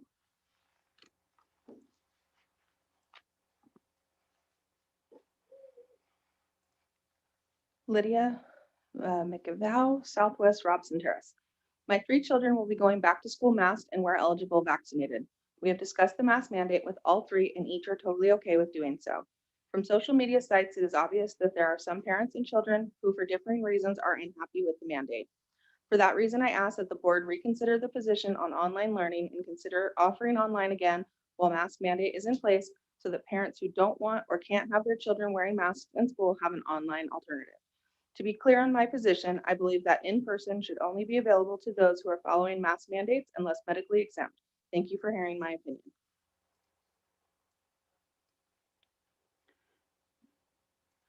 Jane Ham, Harvester Lane. I am brokenhearted that we are headed into another school year with COVID-19 dictating policy, but until we listen to the science, we will be doing this on repeat. We are not epidemiologists or public health experts. Please follow the guidance of the NIH, CDC, and OHA. Angie Christ, Southwest Orchard Heights Place. To say that I was disappointed to hear the announcement last Thursday that the governor was mandating masks for the upcoming school year is an understatement. There has not been significant data to show that kids are at risk for getting super sick with COVID, and even the CDC stated that they are not significant contributors to the spread of COVID. I stand by the comment that was made last week stating that the decision to wear masks can and should be made by individual families. Each family should be able to make the choice that is best for their family. I stand by the brave students that had the courage to stand before you all last week. Their stories are heartbreaking and their voices deserve to be heard. How many others are there that feel the same but don't feel safe enough to speak up? Our kids deserve better. They need to know that we are listening. They need to know that we hear them and that we are fighting for them.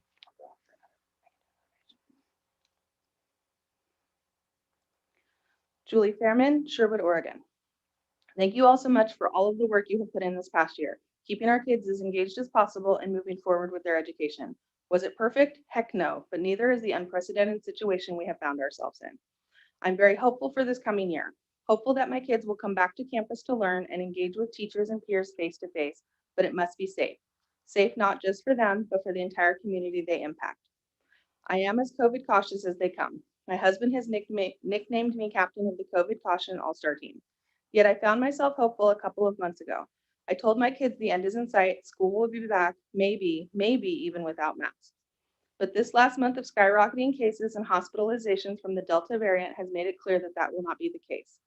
As disappointing as that may be, seeing our national group project falter due to 50% participation in kicking this virus's butt, we need to focus on what we can do to keep schools open and keep them safe. I support the governor's mask mandate 100%. It must be enforced and there must be an alternative for those who find it unacceptable. While there may have been a lukewarm response a few months ago to continued cloud campus participation, I'll bet opinions have changed.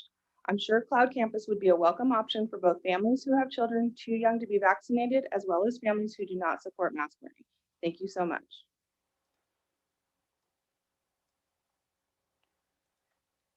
Amy Miller-Jew, Chapman Road. Dr. Cordy and school board members, thank you for allowing public comment to be collected virtually and read out loud. We appreciate that this is a stressful and hard to navigate time, and we want to acknowledge the work Dr. Cordy, the school district, and the previous board has done to keep our kids safe.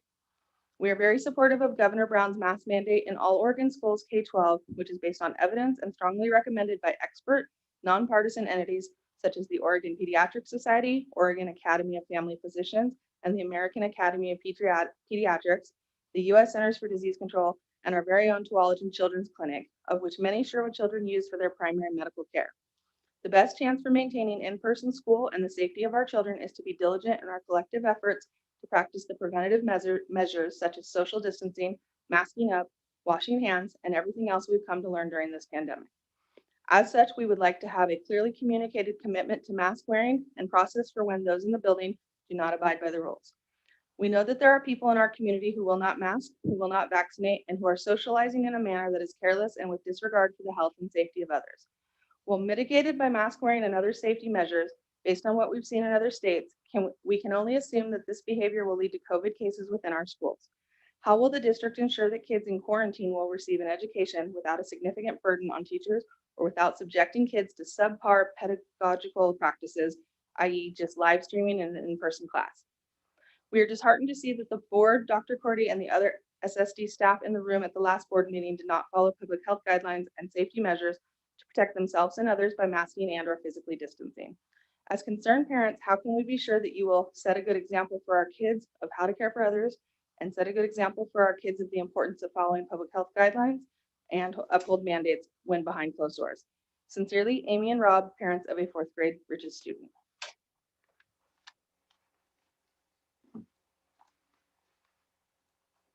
Mary Novelli, Froelich Avenue, Sherwood.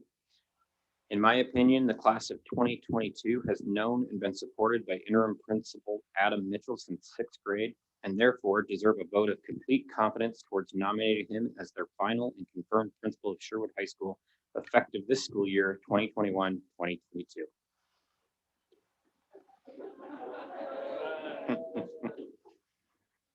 That was Christopher Zarnecki, Ballard Lane, Sherwood. 245 years ago, our fathers and mothers brought forth upon this continent a new nation conceived in liberty. They were dedicated to the proposition that all people are created equal. Other nations have received their laws and from conquerors. But the people of this country alone have formally and deliberately chosen a government for themselves, and with open and uninfluenced consent, bound themselves into a social compact. They believed in order, but not in the order of tyranny. For them, justice, liberty, and humanity were final, not slavery and oppression. Fellow citizens, pardon me and allow me to ask, why are we called upon to speak here today? We have a dream. We dream that one day this nation will rise up and live out the true meaning of its creed. We hold these truths to be self-evident and that people are all created equal. My fellow Americans, it falls to us to keep faith with them and all the great Americans from our past. These are the words of Patrick Henry, Samuel Adams, John Quincy Adams, Daniel Webster, Frederick Douglass, Abraham Lincoln, Calvin Coolidge, John F. Kennedy, Martin Luther King Jr., and Ronald Reagan. As a father, husband, employer, American, and resident of Sherwood, Oregon, I will be disenrolling my children in our public schools as long as they plan to preach that critical race theory or gender dysphoria are moral or acceptable. We will also disenroll them from any requirement to wear a face covering. My name is Christopher Sarnecki. I'm a proud United States Army veteran and the chef owner of the Joel Palmer House restaurant in Dayton, Oregon. God bless all of you, and God bless the United States of America. Preston Scott, Southwest Brookman, Sherwood. Good evening. I'm a Sherwood, Oregon taxpayer and father of 5 boys who have or are currently attending Sherwood schools. I'm disgusted that the school district and school board members are lying to the members of this community and to the citizens of this state and the people that pay their salaries. You say critical race theory is not in the school district, but every chance you get and in every committee and study that takes place, you use the word equity. It is impossible to claim that there isn't critical race theory in the curriculum. It's either school district staff knowing nothing about the subject, which is unlikely, or worse, they do and are complicit in hiding it. If you know anything about where these ideas and these phrases come from, you know that this school district is stomping on the legacy of Martin Luther King. Critical race theory is a racist, vile, and evil ideology that has infected this once great school district. As duly appointed members of the Sherwood school system, I implore you to do more research on the material being offered to children. I challenge every single member of this school board to actually learn what this school district and its members are supporting. I also strongly encourage you to reconsider the addition of critical race theory in the school district's curriculum. Equity means redistribution. If you care about skin color, you are racist. This is a bigoted and awful idea, and it's against who we are as Americans.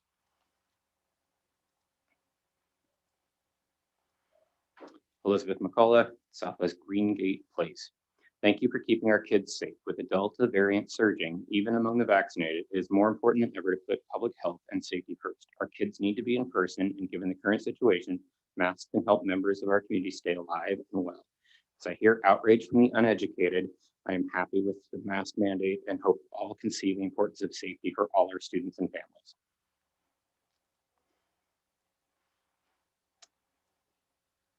Stephanie Beaudry, Southwest Wapato Street, Sherwood. Please keep in-person available with masks. It is important kids learn social cues and have already lost a whole year. Amelia Langford's, Southwest Main Street. I would be highly in favor of hybrid, like SMS 8th grade did at the end of last year. A days and B days where the students get the benefit of being home and school, so there can be smaller numbers in the classroom, and it breaks up the need for mask wearing if that is a concern. We absolutely loved that schedule last year. It was an amazing godsend for a child with anxiety.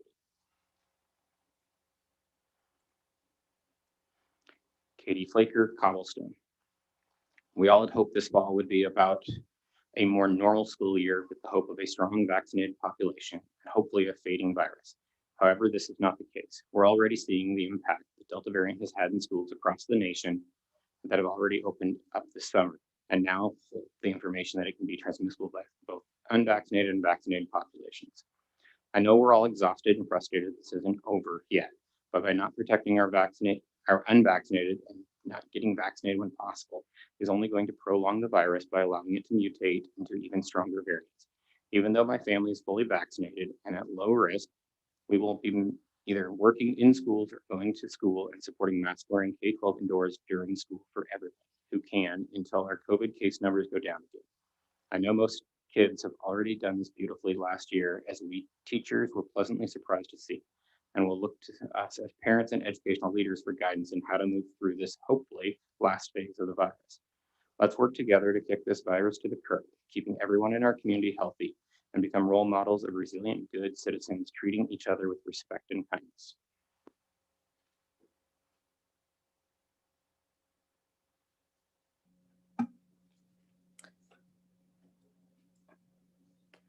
Matthew Yigsaw, Southwest Chapman Road. Many students and families are still at high risk of extreme damage or even death from COVID-19, which is still a massive, real issue that is getting worse. Why have you decided that masks are not required in schools this year, as well as removing the only stay-at-home option, Cloud Campus, for at-risk children and their families? Though online is not as effective as in person, as we saw in the last school year, why not give people the option? What options are you currently offering these members of the community so they don't have to decide between injury and education? Chelsea Gallagher, Southwest Main Street. I am really glad the measure was taken by the state to require masks in school next year. As a public school system, we need to follow the public health system recommendations. There should be no place for views that don't support the science. Really disappointed to hear school board members using elected public positions to spread false information that goes against the recommendation of our public health organizations. How many people have to die before you put aside your political misguidance and follow the science to protect our children? I am deeply disappointed that the new school board members have brought so many people forward who don't believe in science and rather subscribe to conspiracy theories and magical thinking not rooted in reality. I want our kids to be safely back in school, and masks and vaccinations is how we will do this. This is a global pandemic and politics have nothing to do with it. In a healthcare crisis, you follow the expert opinions of the medical community, especially when you are talking about the lives of our children. For school board members to suggest we follow the misinformation presented at the last meeting instead of the expert scientific community is an abuse of the power and position they hold.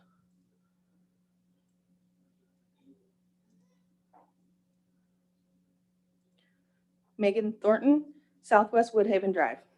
I request that the following letter be included in the public comment of the 8/4/21 School Board Sherwood School Board meeting. Dear Dr. Cordy and school board members, if the decision was entirely left to the district, I wouldn't have the slightest bit of concern about sending my child to school for in-person full-time session. I trust you, Dr. Cordy. I have trusted you since my child began Middleton. The concern is from the district having a board that is anti-mask, anti-science, and clearly doesn't actually have the children's best health interest at heart. There are a lot of concerned parents and citizens in our community, not just those showing up at these meetings that have a stake in our school's success. Your responsibility is to protect all of our children from COVID-19. This is a matter of life and death for many people. There's a plethora of science and nationally recognized agencies that recommend masks. Center for Disease Control and Prevention, Oregon Health Authority, Oregon Pediatric Society, Oregon Academy of Family Physicians, and the American Academy of Pediatrics. Wearing masks is a simple, easy, and inexpensive solution to avoid the potential spread of COVID-19 in our Sherwood community. Regardless of federal or state mandates, Sherwood schools should adopt a mask-wearing policy to keep our community healthy, and I fully support the governor's most recent mandate. Schools should not make public health decisions based on the opinions of parents. My concern goes beyond just wearing masks and physical distancing during instructive periods. Our children will be at a greater risk by having to eat lunch at school since they'll have to be unmasked. When, not if, when our kids get COVID-19 and the school sends classrooms of students or the whole school home, what education will you provide now that you've negated the cloud campus option? I was really hoping there would be a cloud in-person hybrid weekly so that students could see each other and learn in person a couple of days and be home the other days. The misinformation and partisan public comments at the Sherwood School Board meeting on 7/28/21 were shameful and alarming. The district needs a better plan to keep the meeting decorum civilized. For example, Director Hecker did not enforce her own no clapping, booing, hooting, etc. rule. Rather, she praised the people not respecting her rule by saying thank you for clapping in between speakers. The community members spreading the idea that they're sending their children to school unvaccinated and unmasked are endangering all of our children. Listening to them hurts all of us. What plan do you have in place to not allow unmasked people, including students, into school buildings? If you don't have one, you need to create one now. There are many citizens who are ready to aid the schools in protecting the school by enforcing the mask mandate by the governor. We ask for direction and guidance in how you want us to help, if necessary. You are responsible for protecting and educating all of our children. The best way to do that is to listen to the guidance of the experts at the above mentioned agencies. Sincerely, Megan Thornton, mom of a middle school Mustang, owner of a local business, concerned citizen.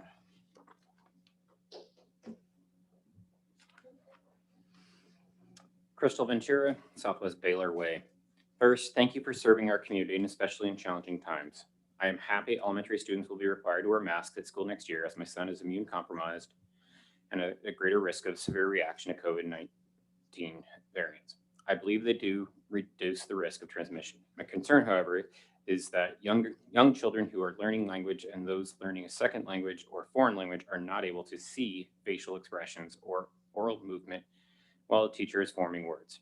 Is it possible for our district to allow teachers to not wear a mask when they are speaking to the class and at least 6 feet away from all persons in the classroom? I feel this would benefit our students and reduce speech and language delays and issues without significantly increasing the risk of spreading COVID-19 variants.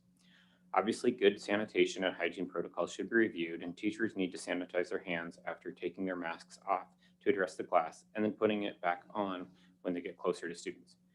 My second question is whether volunteers will be allowed in classrooms or in the school. I hope that they will be, especially in situations that relate to student safety. I am vaccinated and perfectly fine with wearing a mask while volunteering to keep my son with multiple severe anaphylactic allergies safe. Thank you again, Crystal Ventura. Liz Dorvady,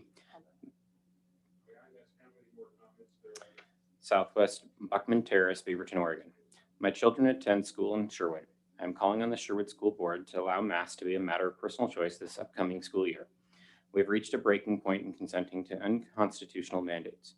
The health of the children needs to be paramount now. Masking them may be causing irreparable harm as they are getting less oxygen, breathing in more CO2, fear transmitting a virus if they don't comply, and cannot see the expressions of their classmates or teachers' faces, hiding social clues. Healthy children should not be wearing masks, and we as adults need to stand up for them. School districts need to stand up to Governor Brown and the state and not pay fines if those are leveraged. This all ends when we stand strong together and say no. Being an American is about having free will and choice. Thank you. Just real quick, just as a point of reference, there were well over 50 online comments, so I'm not really sure where we are, but well over 50, so that's potentially up to 2 hours. Rebecca Radinsky, Southwest Lad Hill Road. Dr. Cordy and members of the school board, thank you for taking the time to read this comment. I'm a parent of an elementary age student in the school district. I'm writing to express my support of the Centers for Disease Control and the American Academy of Pediatrics guidance, indicating that schools mandate masks for students, staff, and visitors. Especially given the latest information about the Delta variant, I think it would be prudent to reduce exposure and transmissibility as much as possible, requiring masks and continuing to physically distance. Additionally, I've heard that some parents who oppose masks are planning to send their children to school unmasked. I hope that you put plans and policies in place to enforce the mask mandate and reduce any chaos that sending children unmasked will create for school administrators and students. Thank you for listening. Sincerely, Rebecca Radinsky. Geneva Fisher, Southwest 2nd Street, Sherwood. Please let me exercise my right to make the choice to keep my son mask-free for 3rd grade. Please exercise the right to speak on my behalf what I have said. Please hear the parents that do not want to mask their children. Please represent us. Wade Keister, Southwest Fisk Terrace, Sherwood. We do not have comment this time.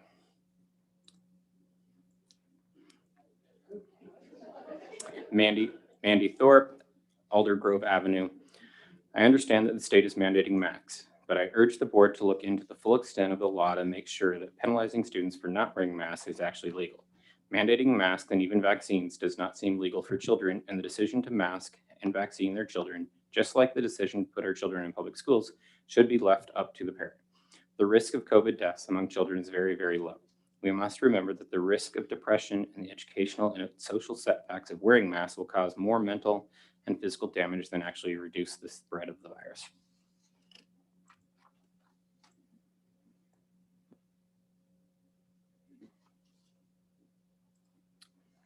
Dr. Stephen Remsen, Southwest Handley Street. I'm writing to implore the board to have our Sherwood schools follow all COVID-19 health and safety recommendations as advised by the ODE, OHA, and CDC to the absolute best of our district's abilities. This would include, but not be limited to, social distancing, cohorting, and isolation and quarantine strategies, in addition to following the now mandatory masking for all students and staff. If a compromise must be made, I ask you to please adhere to all guidelines at our elementary schools, at least until parents have the option to fully vaccinate their children under 12.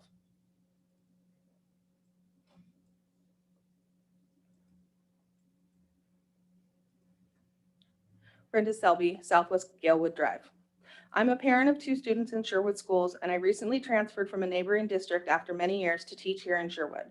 While my kids and I all agree that wearing masks isn't our favorite, we also agree it's the safest and easiest thing we can do to protect ourselves and those around us. I appreciate the governor choosing safety as we enter a school year with a new variant that is highly contagious. While my middle schooler is vaccinated, my elementary school child cannot be yet. If it means they attend school in person, they are more than willing to do their part by wearing a mask. Yes, children are less likely to get sick from COVID, but that doesn't mean they won't get it or they won't spread it to their families.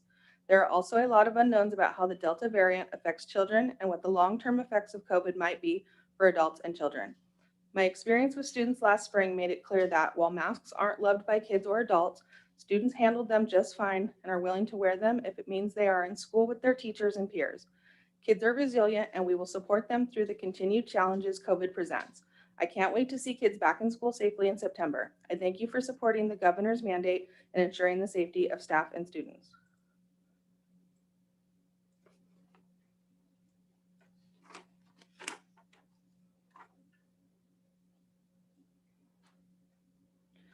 Brian Yoshinaka, Southwest Fletcher Terrace, Superintendent Cordy and Sherwood School Board members. I am writing to express my strong support for mandated mask wearing during the 2021-2022 school year. As you consider your decision on this matter, I implore you to look beyond angry social media posts and politically driven agendas and instead focus on recent scientific findings, state and nationwide trends, and common sense. This situation offers you an opportunity to institute policies that will benefit all families in the district, not just those who feel that wearing a mask to protect themselves and others infringes of their personal liberties. Personal liberty is a base element of American society, but there are limits when that freedom harms others. Hate speech and inciting violence, for example, fall into this category. Will this school board choose a policy that presents the possibility of a similar conflict of foundational American rights? Consider, what if an unmasked child infects a child who has been wearing a mask? What if that newly infected child becomes severely ill or dies? Simply put, that child will have lost his or her right to life and the pursuit of happiness due to another child's expression of personal freedom.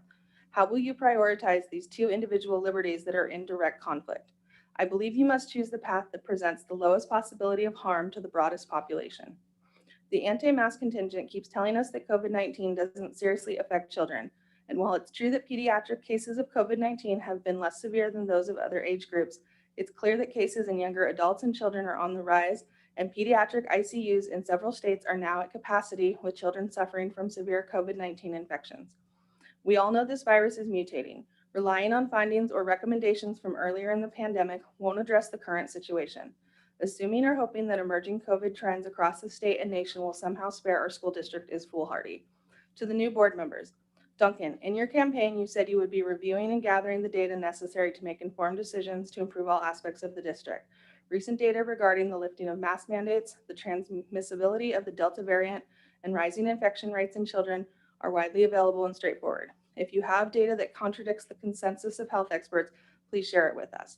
The latest information on this virus should concern you greatly as you pursue your goal of unrestricted sports participation and spectators. Krista, you've stated your desire to keep politics out of the school board. I hope that doesn't apply to politics you disagree with, or doesn't just apply to politics you disagree with. In our current climate, and given your major campaign contributors and endorsers, your position on the board is inherently political. Abby, I truly hope you maintain your stated moderateness and willingness to listen. We won't always agree, but your outreach efforts during the campaign were appreciated. Let me close by saying we all want to return to normal as soon as possible. Recent evidence from around the country suggests that making masks optional will prolong our current situation. We have a simple, effective tool available that can help our community and our state emerge from this pandemic faster. We should use it. It's unlikely that this community, and that's 3 minutes.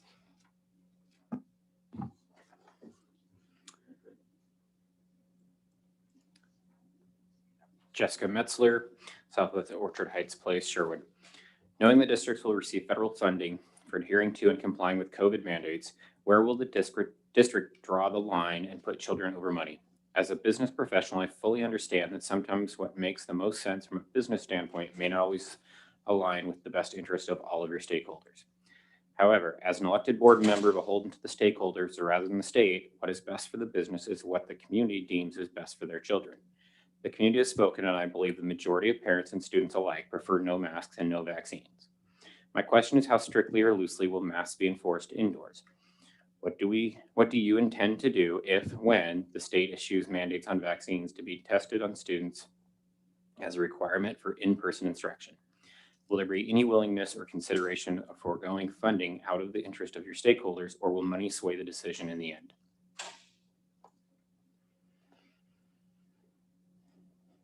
Sean Garland, Brook Court, Sherwood. Hello, Chair Hecker, Superintendent Cordy, and members of the Sherwood School Board. Thank you for allowing me to submit comments online. Given the rise in COVID cases, I have chosen to submit my comments online rather than attend in person. Out of respect for your time, I will keep my comments brief. As elected officials, we all take the oath of office, the oath to follow the laws of the state of Oregon, whether we agree personally with them or not. With the upcoming rule changes regarding masks coming from the ODE, OHA, and OSHA, I respectfully request that you as a board vote to mandate masks for K-12 students for the upcoming school year. Given that children under the age of 12 are not yet eligible to be vaccinated, there is a risk of exposure to these children. According to the 2019-2020 demographics listed on the Sherwood School District website, there are approximately 2,145 elementary school students who have yet to be vaccinated. This does not consider the number of sixth graders who may also still be under 12 years old. It is the obligation of the Sherwood School District to provide a safe learning environment for all students. Please uphold your sworn oath and mandate masks for students. Thanks for your time, Sean Garland.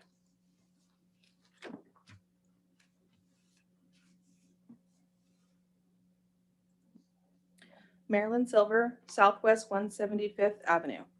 I would like to address the issue of requiring all students and faculty to be masked when school resumes this fall. I am the grandparent of children who attend school in the Sherwood School District. The eldest will enter 5th grade and the younger will begin kindergarten. My youngest grandchild will, at the age of 3, be attending a preschool which is mandating masks for everyone. None of these children are eligible yet to be vaccinated and so are at risk of contracting COVID. The Delta variant is extremely contagious and can spread like wildfire amongst unvaccinated individuals and can also cause breakthrough infections in the vaccinated. The more the coronavirus circulates and infects people, the greater probability for even more variants, some of which may be even more infectious and deadly than what we have seen to date. Why would the school board even consider allowing non-masking at this time? Is it worth the life of even one child to be lax at a time the Delta variant is spreading? I would also like the board to consider a remote option too. If Delta spreads in our community the way it has in other areas, remote learning may be required.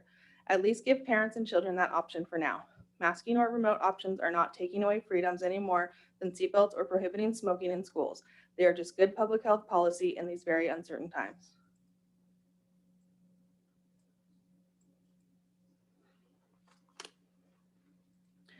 William Smith, Southwest Woodhaven Drive. I expect the board will follow local health guidelines and mandates when it comes to requiring masking indoors in the coming school year. I also expect them to strictly enforce it on all school grounds. With the new Delta variant spreading across the country and in Oregon, I believe it is the only way to safely resume full-time in-person learning, which I know all parents want to see. It is not a perfect solution. It will not prevent all possible COVID infections, and good Lord, are we all tired of wearing them. But it is a very simple step to greatly reduce the risk, not only to our community's health, but also the in-person school year we so desperately want and need.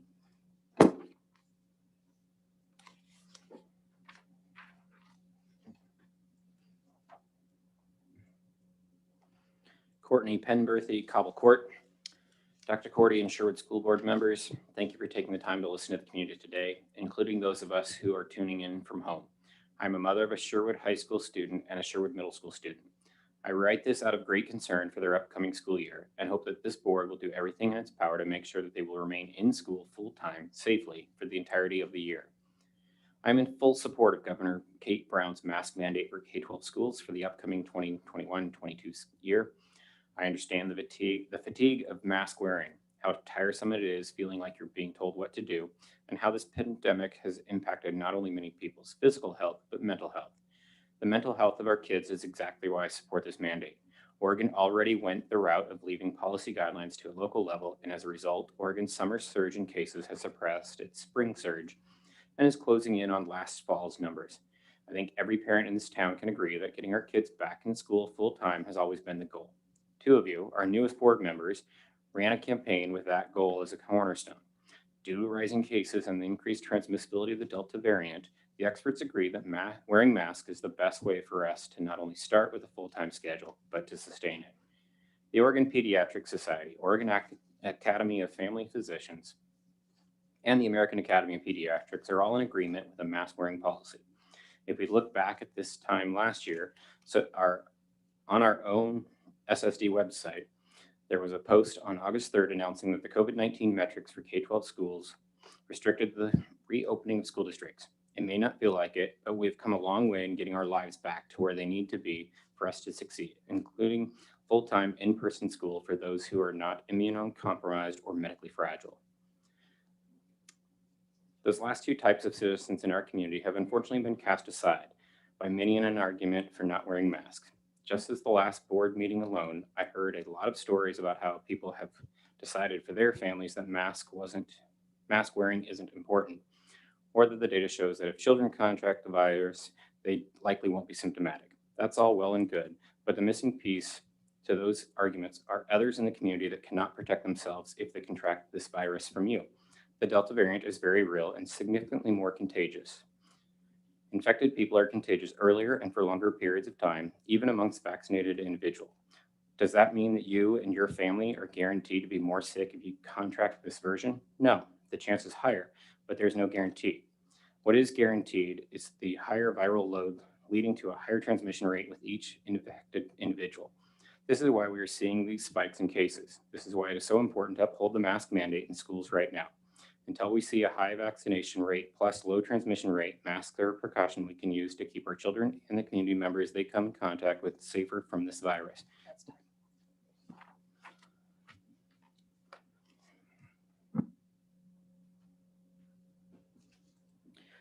Chris Urbach, Southwest Vandola Lane. Oregonians have the right to choose whether or not they or their children wear a mask. This is a matter of personal responsibility, not bureaucratic grabs at power. Mask mandates are not based in science or safety. This new school will have 1,500 plus kids going up and down 4 flights of stairs. The danger of hypoxia is a far bigger concern than COVID.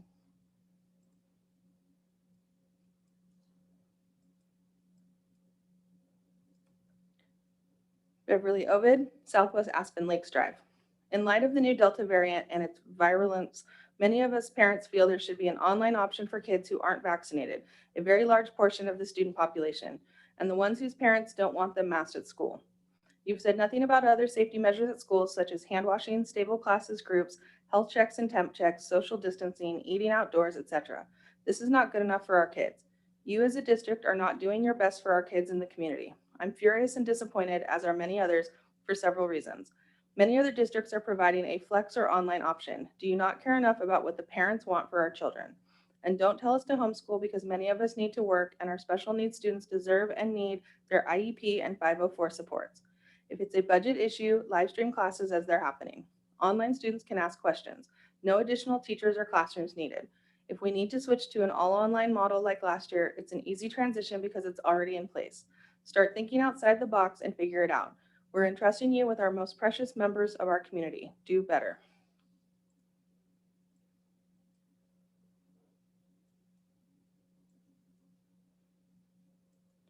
W. Maplethorpe, Southwest Pine Street. No mask mandates, allowing parents to choose whether their child wears a mask.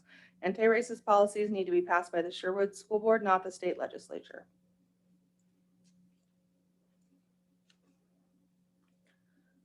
Bruce Flacker, Southwest Cobblestone Drive. I'm just asking to take emotion and politics out of decisions that affect children and community. Nobody likes masks, and that includes myself. However, if wearing a mask will save one kid, teacher, or community member, then it is worth it. There is also the practical reality that with more positive COVID cases in school, the more interruptions there will be in students' learning. Students and community should come before politics.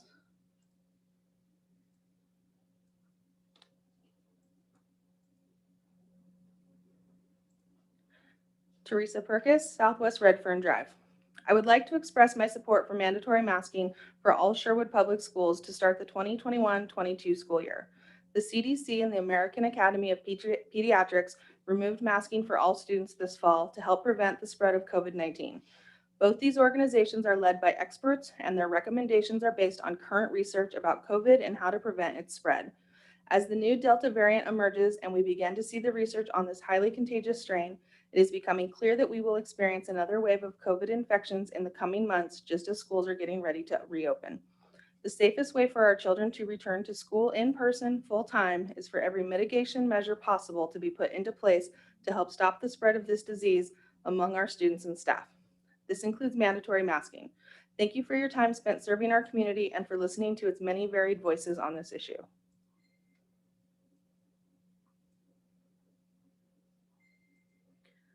Camille Burris, Sherwood, Oregon. Dear committee and fellow residents of Sherwood, I wish to address two topics in my comment today. Number one, on May 26th of this year, the school board ignored parent feedback about the middle school social studies curriculum and voted to adopt. My ask today is the adoption be rescinded. The alternative choice for parents is to remove their children from the district or substitute with alternative curriculum. Teachers have an ethical and moral responsibility to their profession. They have been hired to teach our children reading, writing, math, science, art, music, engineering, and history without bias, social opinion, or manipulation to the subject that suit the narrative. Number two, with regards to Ready School, Safe Learners Guidance, my ask today is that children return to the classroom without mask, vaccine status, or school permission to test children for illness. The CDC, FDA, and other state and federal offices have failed the citizens of these United States. They cannot provide proof that masks work, that vaccines are safe or effective, and without parental written consent, the testing of a minor for illness is not okay. During the 2021-22 school year, it is my hope that compassionate care and inclusion without judgment or shaming will be practiced by every adult for every child, regardless of their personal position on this matter. Respectfully, thank you for this time to speak.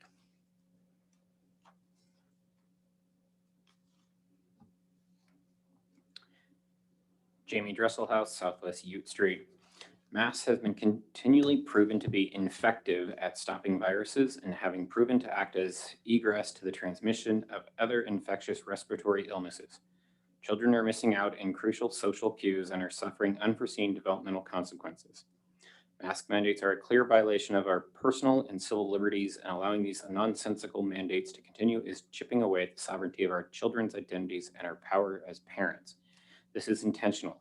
The government should never have more authority over our children's health than the parents outside of the abusive situation.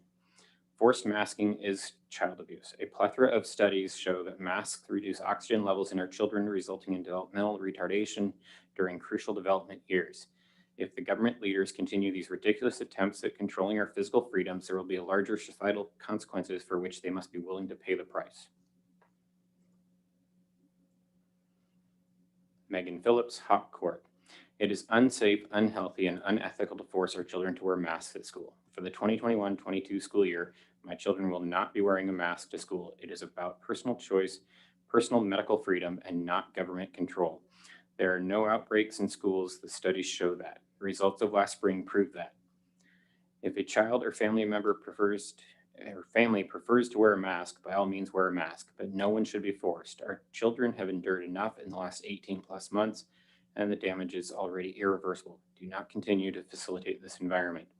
You, our school boards, superintendents, and staff need to stick up for our kids and listen to the parents.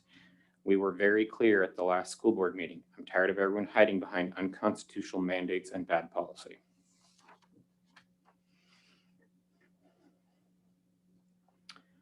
Corey Sanders, Upper Roy Street, Sherwood. How does mask mandating children who already face challenges in the classroom with focus, communication, and anxiety set the standard for future classroom accommodation, especially for those with learning disabilities across the spectrum? If the very issues they are challenged with are prolonged by mask mandates and cannot be addressed in an academic setting or even recognized in earlier stages of life, how can we as parents agree to specific needs of our children from educators when their specific needs are unrecognized due to muffled speech through a mask, anxiety, or panic attacks due to claustrophobic mental states caused by mask, or those who have focus issues that are distracted by the uncomfortable wear of mask all day? What about a child who has chewed and soiled their mask due to a chewing or biting all day? Who will care for them? Who will ensure for their success in life? Who will bring them comfort?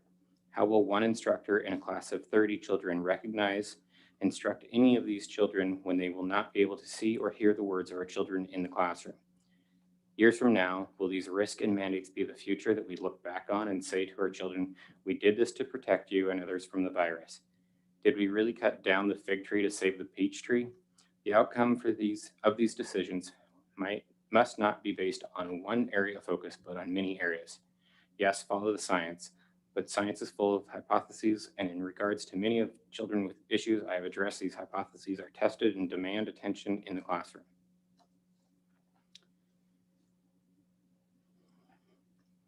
Susan and Stephen Riccomini, Shady Grove Drive. Thank you for the opportunity to comment, and thank you for your time and hard work. Our comment is to please reconsider offering a cloud campus. This provides an option for students who, for whatever health concern reasons, aren't comfortable attending in-person classes. With the Delta variant, no vaccine yet for those under 12, and new mask requirements, a lot of things have changed in the last month, and we think there would be much more interest in a cloud campus now compared to when the survey was done in the spring. While online learning isn't the same, and we and our kids look forward to being back in the classroom, we see many advantages to the cloud campus given the current and unpredictable future circumstances related to COVID.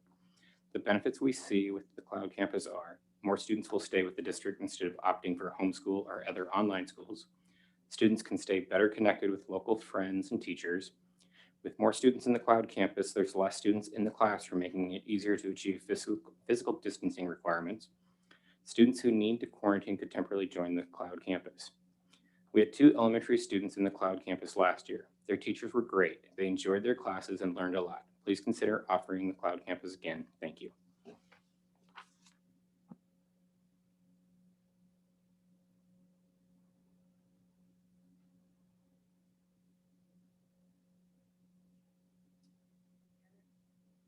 Eric Pfister, Bashong Terrace. At the July 28th board meeting, public comments were never limited to 3 minutes despite 5 people speaking well past that limit, hyperlinks included. If the board selectively allows some comments to exceed the limit but not others, they are violating the Constitution's Equal Protection Clause. This exposes our district to losing millions of dollars in a punitive damages suit in addition to personal liability of each individual board member. Section 1983 of Title 42 of federal law, Civil Action for Deprivation of Rights, provides an individual right to monetary damages from local elected officials who violate their civil rights, especially constitutional deprivations.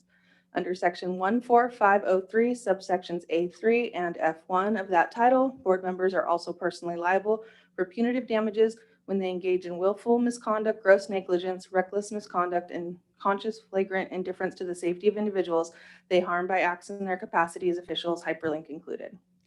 The disinformation spread by directors Nangaro and Thorne at the July 28th board meeting constitutes just such misconduct, and this comment serves as their notice to cease and desist in spreading disinformation that contradicts peer-reviewed scientific literature and official government health agencies, including Washington County Public Health, OHA, and the CDC. If board members with no health expertise or qualifications wish to exercise their right to free speech by spreading disinformation, they may do so by submitting a public comment, but they are legally prohibited from using their official platform to harm the public. Any board speech or action that contradicts qualified public health expert recommendations and thereby contributes to increasing community infections represents a gaping legal exposure for the district and them personally. Director Thorne made at least 5 specific claims that directly contradict the peer-reviewed literature. Nangaro claimed that the CDC has not shown hard data supporting mask mandates in schools. In fact, the CDC maintains prominent web pages that summarize the latest peer-reviewed scientific findings regarding how to minimize COVID spread in schools and the effectiveness of masks, hyperlinks included. 2 of the papers cited trace large school outbreaks to failure to use masks, hyperlinks included. Dozens of the citations confirm the benefit of universal masking, showing 70% or more effectiveness. 7 more of the citations are to studies showing no change in oxygen or carbon dioxide levels while wearing a cloth or surgical mask, either during rest or physical activity, including in children under 2. One of the most relevant papers they cite demonstrates that even poorly performing cotton masks dramatically reduce the spread of COVID when worn by an infected person, hyperlink included. Comprehensive literature reviews in Nature, The Lancet, the BMJ, the National Academy of Sciences, and JAMA consider the entirety of the published literature and universally conclude that masks and distancing lower spread, multiple hyperlinks included. Kim Rupp, Washington County's chief epidemiologist, expects COVID-19 will clobber Oregon to the point state, and that's 3 minutes.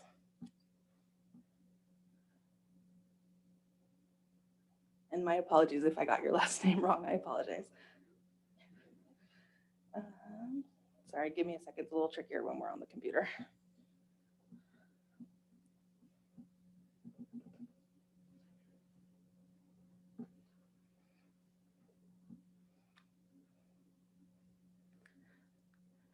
Myrta Meyer, Southwest Milton.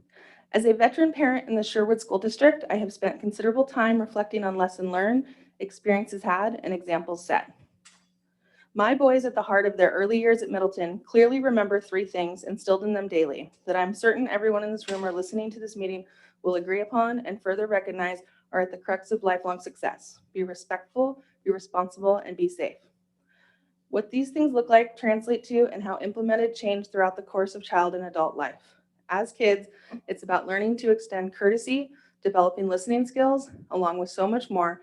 And as adults, it's about thinking globally, implementing lessons learned along the way, and ultimately considering greatest good impacts, actions, and reactions before acting selfishly. How lucky are my boys to have had these lessons supported by an amazing team of teachers, parents, volunteers, and greater community. We look to our kids to behave safely, respectfully, and responsibly, and we look to this school board to also promote these values in the context of these meetings, in discussion, in hearing public comment, and in adhering to mandates outlined by leaders with far greater experience in public health and safety. This school board has been entrusted to set a tone of respect while promoting responsible and safe care of our children. I respectfully implore you to support a new school year meeting state mandates so our children, teachers, and others may move forward in making both academic and social strides amid a health crisis out of any of our control. Please put aside your personal political and social bias and just do the right thing. Be respectful, be responsible, and be safe. Thank you. And that concludes public comment. Thank you. Yeah, right, seriously. Thank you, and I really appreciate everybody being quiet during all of those comments. So thank you for that. Madam Chair. I think we're going to go ahead and just take a 5-minute real quick bio break, if that's all right, and we'll get right back to the Okay, meeting. great. Thank you.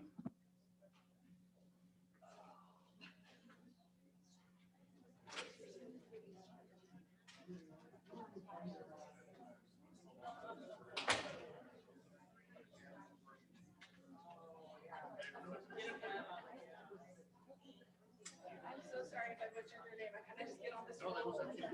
Okay.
Okay, so we are back in session after that short recess, and I'm going to turn the microphone over to Superintendent Dr. Cordy. Thank you, Chair Hecker. Just before we move into the information and discussion item and have the conversation about Ready Schools, Safe Learners updates, I would just like to, just with the close of public comment, share a thought. And as superintendent, I want to say to our Sherwood School District staff and students and families who've been listening over the course of the last few weeks, certainly if you're feeling uncertain about the place and your place in this district and how your voice might be received, please know that we see you and we hear you and we support you. The leaders, the staff in the school district value you, and we value your unique and diverse experiences. Moving on to information and discussion, Mr. Rose and Ms. Andrade will be taking the podium. By the way, thank you both for reading all of the public comment that was submitted. That is such a hard job, and you did it so professionally. Thank you. Thank you. This evening, we are going to give you an overview of the governor's orders that we received last Thursday. We'll talk more about what we've learned about that since that announcement. We'll also be sharing some recommendations around the physical distancing and cohorting pieces of this conversation. And so with that, I'll hand it off to Mr. Rose. Thank you, Superintendent Cordy, Chair Hecker, members of the board. Good evening. Thank you for the opportunity to follow up from our last discussion. We have just a few topics to revisit from last week. This includes the mask directive announced after the last board meeting. In addition, we will cover physical distancing, cohort guidance, and recommendations.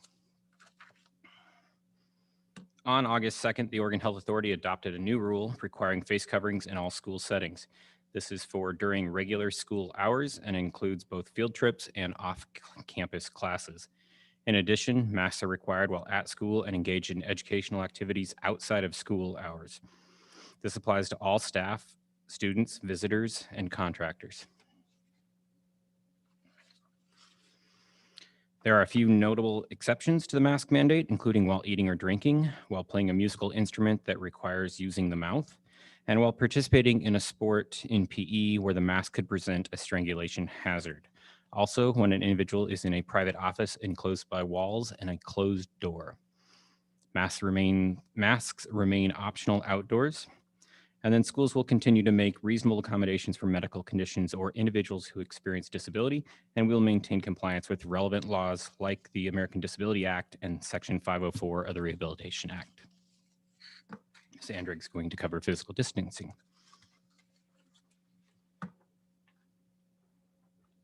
Thank you, Chair Hecker, Superintendent Cordy, and members of the board. There are a few matters that still remain within local control, and we know that one of those is the physical distancing guidance. The Oregon Department of Education continues to strongly advise physical distancing in all daily activities and instruction of at least 3 feet between students to the extent possible. Considering the physical distancing, or they also encourage schools to consider physical distancing in the setup of learning spaces and other school areas, as well as minimize times such as standing in line or passing in hallways where congestion can occur. Due to the current capacity of our schools, physical distancing of at least 3 feet, according to this guidance, would have no impact on our ability to provide full-time, in-person, everyday instruction at all of our schools. There is also a notable quarantine exception related to physical distancing that it's really important to share with you. So As of now, students who are at least 3 feet apart and engaged in consistent and correct use of face coverings are exempted from quarantine requirements following an exposure to a confirmed COVID-19 case. This is a really critical thing because what we've seen this past year, working closely with our local public health authority, which is Washington County Public Health, physical distancing confirmation is a huge part of their decision-making when deciding if quarantine of 10 to 14 days is enacted. And so given the current mask mandate, if we maintain physical distancing, this will greatly reduce the likelihood of students having to leave school for those quarantine requirements. As of this morning, Washington County Public Health did confirm that this is the guidance that they will be following in their decision making. So just really important to note that this physical distancing isn't just spacing, it also impacts kids having to come in and out of school as cases enter our schools. And with that, I'll turn it back to Mr. Rose. Thank you. The Oregon Department of Education strongly advises that schools use cohorts to the extent possible. Cohorting limits the number of students exposed when a case is in the school. It allows the quick identification of exposed individuals, and it minimizes the number of people who may have to quarantine due to exposure.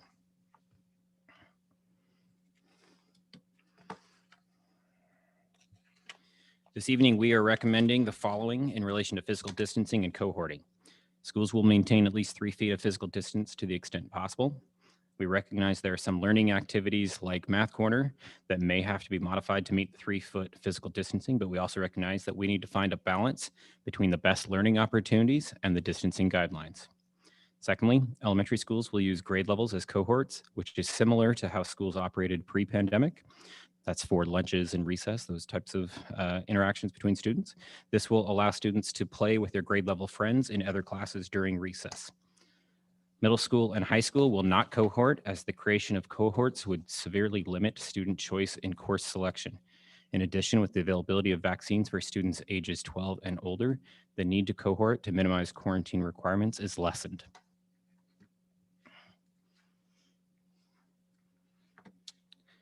And for non-educational school activities, the decisions on masks is up to the district. This includes participation in and watching athletics, as well as activity camps. So this is the opportunity for you as a board to engage in that discussion. Okay, thank you. Any comments from the board at this point?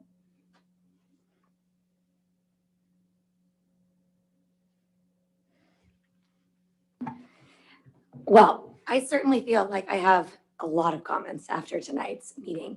I did not say a lot last week because I felt like ultimately this decision would probably not be left to us. I really felt in my heart of hearts that it would probably be taken back from us and we would not be deciding whether or not to put kids in masks this school year, at least not to start the school year.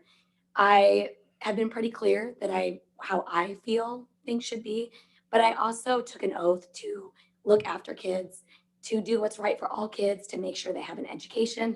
And I am thrilled to see kids go back to school full-time every day, even if that means a mask mandate that I don't really love. I don't love it for my own kids, but I'm willing to recognize it and put my kids in that position. I am happy that the district is saying that they are willing to get rid of cohorting, because I think that that's one thing that we can do for students. It's an option for us and we're allowing that. So I'm very happy to see that. I think that social distancing is easy to abide by. 3 feet is not a lot.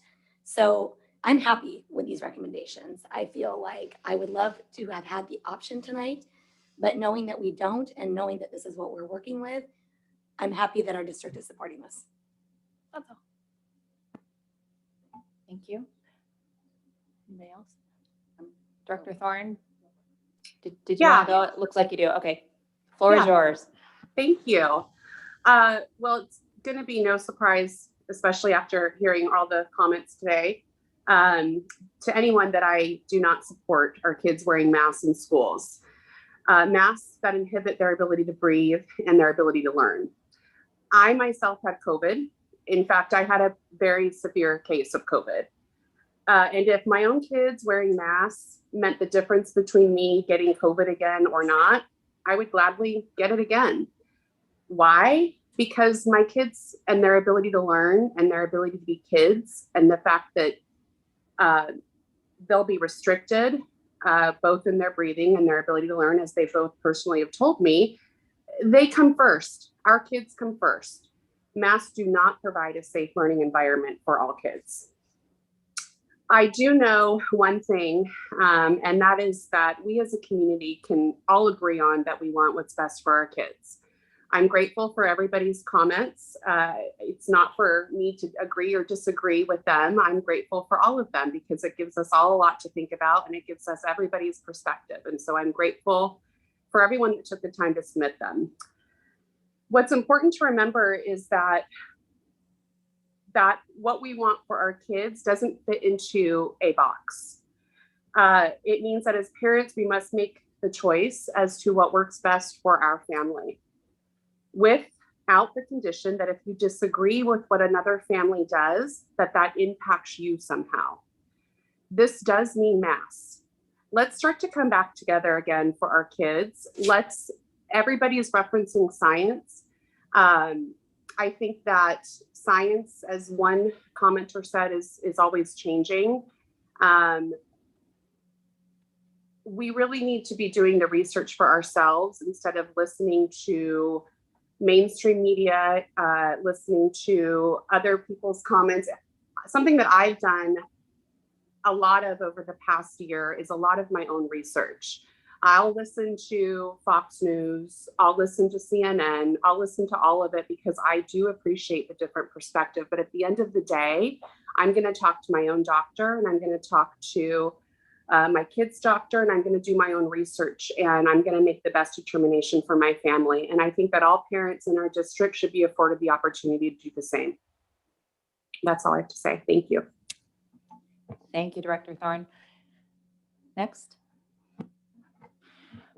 Yeah, thank you. I want to thank the district staff. I think it is a very difficult thing to have the conversation we had last Wednesday night and wake up Thursday to guidance that did not exist the day before and wish that we could have pushed the pause button and had a meeting 24 hours later with different guidance, right? I think the thing that I'm seeing in our community that's making me really sad as somebody who's lived here for quite a while is just how this issue is dividing us. And no matter where you are on masking or no masking, I really, really, really hope and pray that this community comes back around its kids. My family came and chose to live in this community because it always felt safe for our kids to walk down the street. I knew that if my kids were doing a fundraiser for whatever and they knocked on a door, that they would be met with a smile. And that the adults in this community would cheer on our kids, no matter my perspective or their perspective. We all loved and supported our kids because they were Sherwood's kids, and they are all of our kids to care for and to do the best we can for. And so that's why I'm on this board, is because I care about our kids and I care about your kids, whether or not we agree politically or not, whether we agree with the direction that we are now given from OHA and ODE. Our kids are all of ours to care for. And I really, really hope that this community can rally around its kids and around supporting them, whether you agree or not with this particular direction, because it is no longer ours to make. It just isn't. I know, and we've listened to a lot of input tonight. And again, whatever opinion you have, there is somebody with a very different opinion that also voiced that this evening. And as an elected official, it's our job to listen to all voices, not just the voices who may be sitting here or who are sitting at home, but to really listen to all voices and then consider what are those consequences. And as I think about the consequences of not following these mask mandates, they're not consistent with my values. I swore a week ago with others on this panel to uphold the laws of the United States Constitution, the state, and the policies of the Sherwood School District. We teach kids that you have to follow the rules. The rules from the state are what they are. And if we disagree with those rules, we also teach kids how to go about being the change that they want to see. And so for those of you that are disappointed by the rules that the governor has put down on us, go talk to her. Send her email. Folks, please, we listen respectfully, and I'm going to ask you to do the same. Even if you disagree with me, I'm going to ask you to do the same. The person to change those rules is the governor. The person to change those rules are the agency's directors.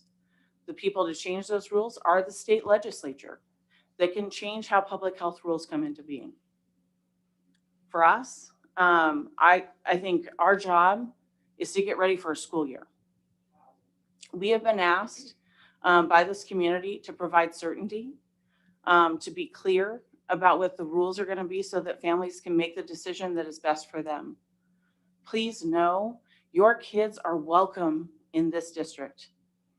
They are welcome here, and we are going to do the best we can because we've got outstanding educators, outstanding principals sitting in the front and second rows here tonight that are going to do everything they can to welcome your kid back to school with open arms and compassion. And you are welcome here. But if that's not the right decision for you and your family, I get that. And we want to provide you certainty as early as possible because frankly, this conversation is become pretty toxic in this community. And I think that we need to make a decision and we need to move on and we need to really focus on how do we get ready for a school year because too many kids have fallen behind. Too many kids need mental health support. Too many kids need the certainty of day in, day out education. So I believe that we need to follow that. I believe we've got a fiduciary responsibility to not put this district at risk or to run around and be uncertain for a while. That's just where I'm at and what I think we need to move forward. All of that said, there are things that I think are also really important for this district to do to prepare for kids to come back. First of all, we need to be compassionate. I think we all were moved by the public comment that we've heard of people feeling, you know, how do we plan around enforcement of wearing masks? It's a rule, and we teach our kids to follow rules and not to skirt around rules and not to be cheeky about it, but to follow rules. I hope that the parents of this district will encourage their kids to follow the rules and will please not make the life of a school principal, an instructional assistant, a teacher, the front secretary difficult by sending your kid to school without a mask on. I really, really, really hope that this community won't do that because that puts, you can be mad at me, you can be mad at the governor, you can be mad at whoever, but you're putting an educational professional in a difficult position. So I really hope we don't do that to each other. But I also hope that as the district prepares for back to school plans, that we are thinking about intentionally, how do we do mask breaks so that kids get to be able to take them off and get outside and just have a break from that because they will be back for a longer day. I am interested in how we can support changing masks. I remember when my youngest was in kindergarten and first grade, and he would have been the first one to drop the mask in the dirt and put it back on his face. And that's, you know, that's not really great for anybody. So how can we have an extra supply of masks on hand so that if kids drop them, if there's green colored things coming out of their nose and on their masks, that they can get a fresh mask, and we can make changing masks throughout the day part of our culture, and encouraging parents to send their kid with more than one mask, maybe even you know, considering, you know, how do we support those that may not have those resources, whether we can ask families in the community to make masks and send them to school so that there are extra face masks to change out during the day. Just being really creative about how do we make that a comfortable experience for kids. I really want us to try and be as normal as possible. So that means, and I like the social distancing and trying to avoid us having to go into quarantine, but things like labs and reading circles and assemblies, finding ways to make those part of the school day. I know that that's an operational issue, but as much as we can, continuing to lean in towards normal, so that there really is a benefit to coming back to school. We really want kids to be able to walk with friends in the hall and be closer, closer than 3 feet and not have to carry a yardstick around with them. And I know that that's a goal of the district administration as well. And so just figuring out how do we have folks follow rules without feeling like we have to pounce on them if they're 2 feet together in the hall walking with friends, because that's part of just being normal. And again, I do think really, really important for us in this community to pull together and to really be an example for our kids of resilience. They've had to learn resiliency a lot earlier than they've ever had to before, and that's not ideal. That's not what we want, right? It's not. We wanted normal, and we're going to get a version of that because I think our educators in this room are going to do absolutely the best they can. And I'm grateful for that. And I just really hope that as a community, we can pull together regardless of our views and really support our kids, because that at the end of the day is what really makes this community great. It's why our kids are amazing, because they felt the support of this whole community. And I hope we can do that again, no matter where we come down on this issue, is make our kids feel welcomed and loved and supported this year. Thank you. Dr. Iangaro?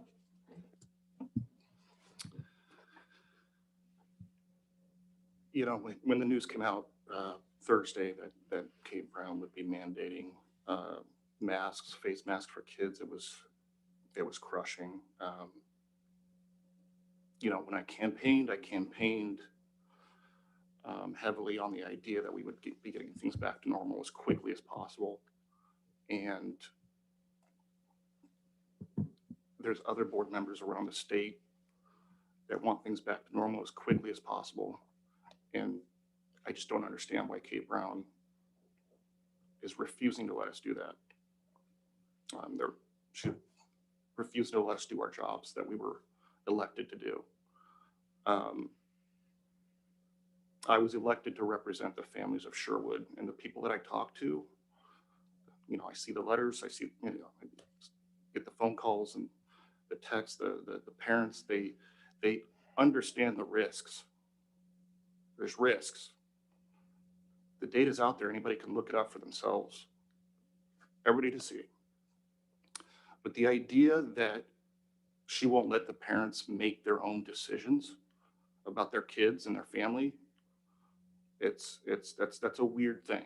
And I don't agree with the government sticking their nose into how families feel they should operate.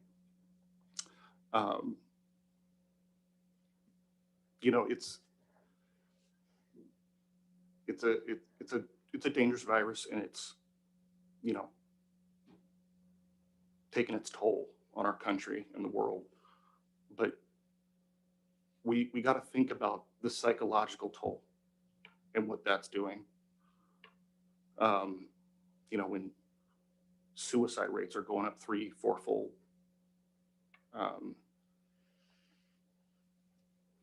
I don't know one child, or I haven't heard of one child that's died from COVID. But when I'm talking to people like after the last meeting, and when I'm getting emails about the number of kids that have killed themselves, we gotta think about the psychological toll and what it's doing to our kids. And again, the data's out there, the information's out there. We all know what we need to know about the virus, but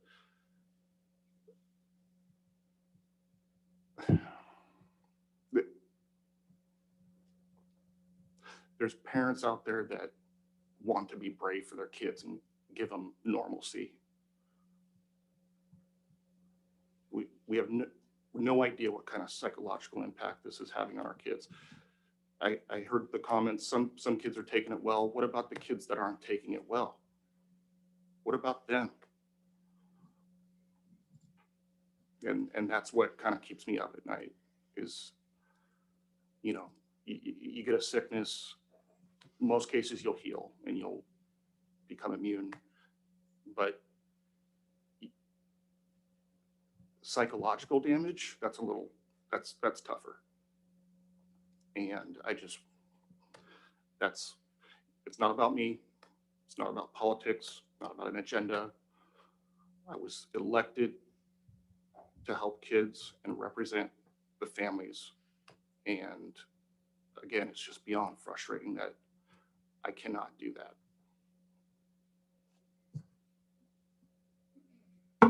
Thank you.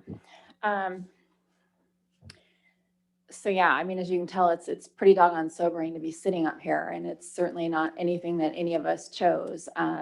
I have some things prepared, but I'd like to start by thanking my fellow board members and for everyone up here.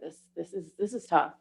Like I said, this isn't what we wanted. This isn't where we want to be right now. It's beyond frustrating, and it's, you know, I've been feeling that for 18 months.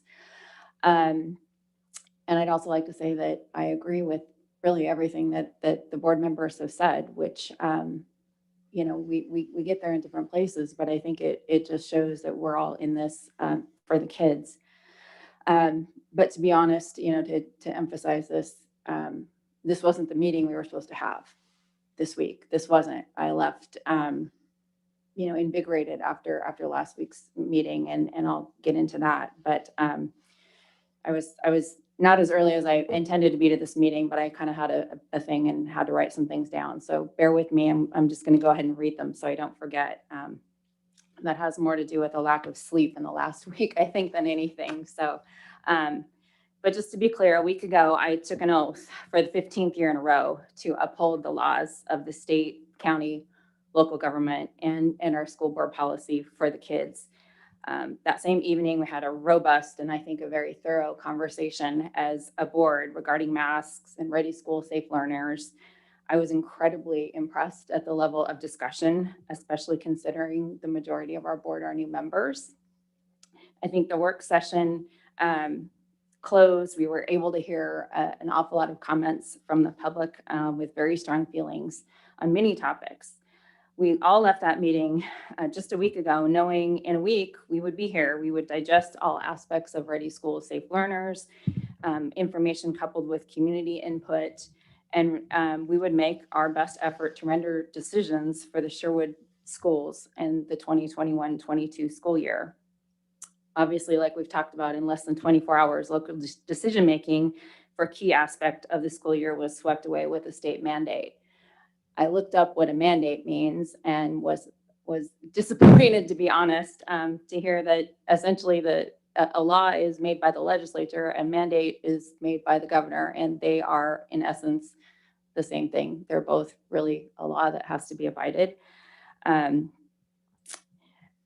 would describe myself that morning and most of the day as seething at the change of direction, because I was no longer going to be able to, you know, potentially vote the way I had planned, or vote to give the opportunity for families to make the best decisions for themselves and their children. My heart sank. I believe families in Sherwood should be able to make the decisions that are best for their families, whether that is to wear a mask or not.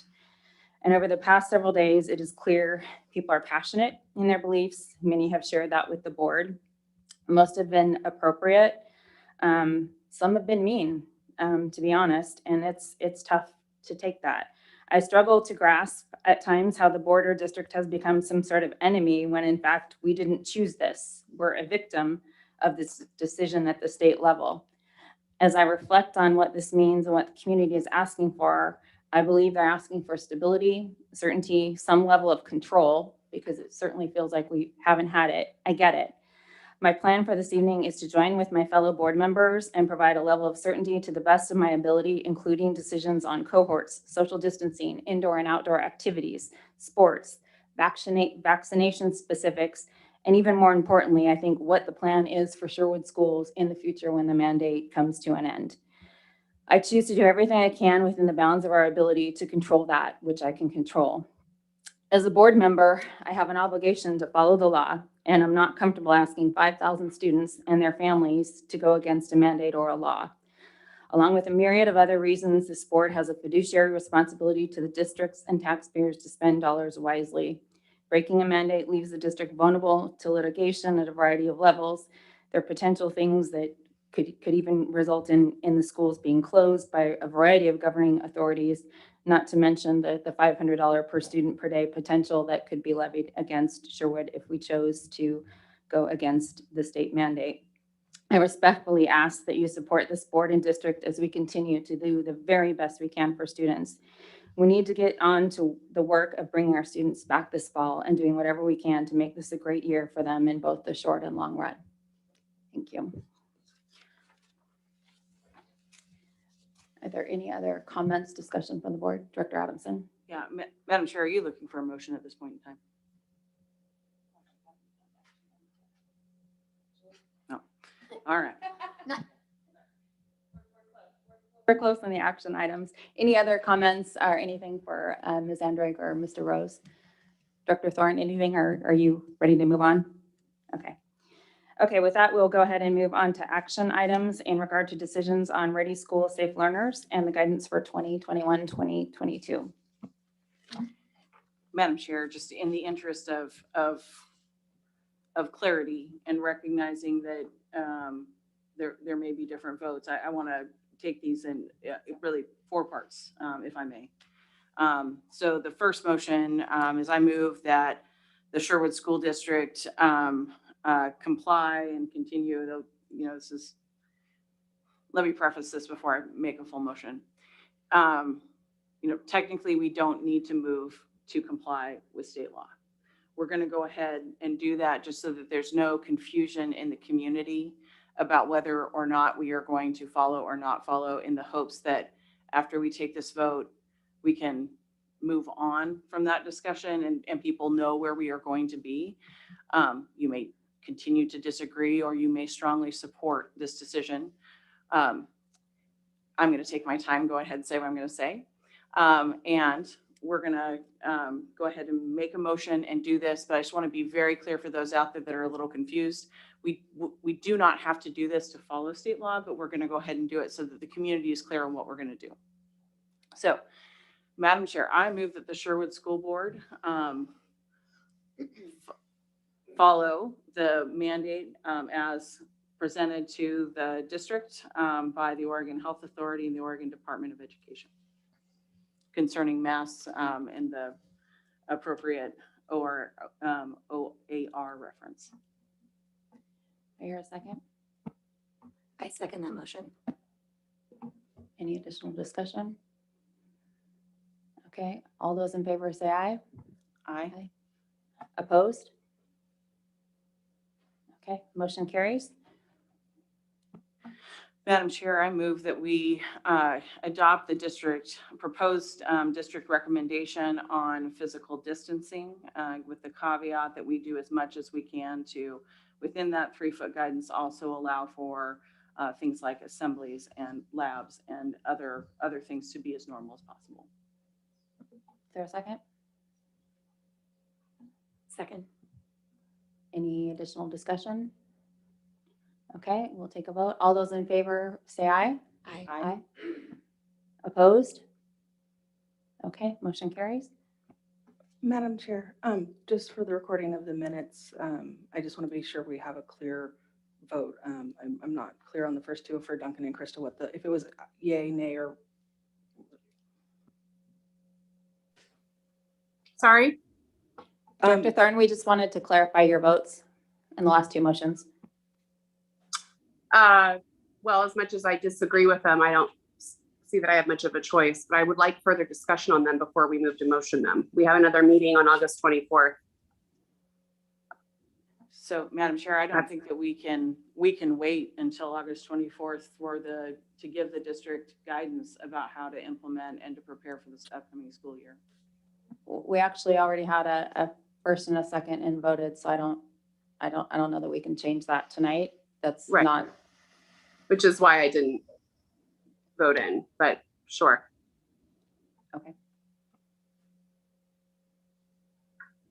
Just to be clear, that's a 5-0 vote.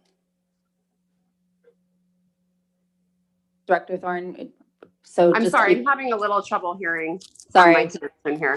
just to be clear, that was a 5-0 vote. I would call it a 4-1 vote. Okay, thank you. You're welcome. And then can we please also do the same repeat for the second motion? Okay, and on the physical distancing, we have a 5-0 vote. Is that correct, Director That is Thorne? correct. Yes. Thank you. Thank you for taking that time. Okay. Okay, do we have additional motions? Yes, so I want to, Madam Chair, I move that the school district adopt the district recommendation on cohorting. That is cohorting at the elementary level and no cohorting at the 6 through 12 levels. Is there a second? Second. Any additional discussion on the recommendation for limited cohorting at the elementary level and no cohorting at the secondary level? No. Okay. Okay, so we'll go ahead and take a vote. All those in favor of the motion regarding cohorting, please say aye. Aye. Aye. And opposed? Okay, motion carries. And my last motion is related to a conversation we had last week that is not guidance in the Ready School Safe Learners. The state is silent on this, but the community has not been. And so I believe it is our obligation to try and provide as much clarity as we can relative to vaccines. While I personally believe that vaccines are safe and effective and that everyone who's eligible should have a conversation with their clinician and make a decision to get them, and I would encourage you to do so. It is, as a board member, it is not our place as a school board to make decisions about vaccines as a condition of attending school. I believe that that is a decision, if that is going to occur, that occur among public health officials, and there's a whole process for that, but that it should not be an individual school board decision. So again, without any implications on discussion about efficacy of vaccines or the ability of the district to host and allow our facilities to be used for vaccine events. Those are not affected by this. I move that the Sherwood School Board not agree to not make decisions about requiring vaccines as a condition of student attendance related to COVID. I second that. So we have a first and a second. Any additional discussion related to vaccines or any confusion on what has been proposed? Okay, so we'll go ahead and take a vote. All those in favor say aye. Aye. Opposed? Opposed. Madam Chair, I may or may not be the best person to make this motion, but I'll take a crack at it, and there may be edits, so this will be fun. Okay, so yeah. So I think the issue is what happens once the mandate is lifted, right? What will this district do so that we can provide some certainty to the community? It is my hope that OHA and ODE will not, and the governor will not ping pong districts back and forth with this issue, because I think that would be very detrimental. I think that because I think the challenge of this issue need not be something that goes back and forth. I would like to move that upon lifting of the motion to eliminate, or upon lifting of the mandate to require masks, that the Sherwood School District will not require masks. However, this discussion may be revisited if effective vaccine is not available for kids under the age of 12. That's the motion I would make, and I appreciate that that motion may be amended.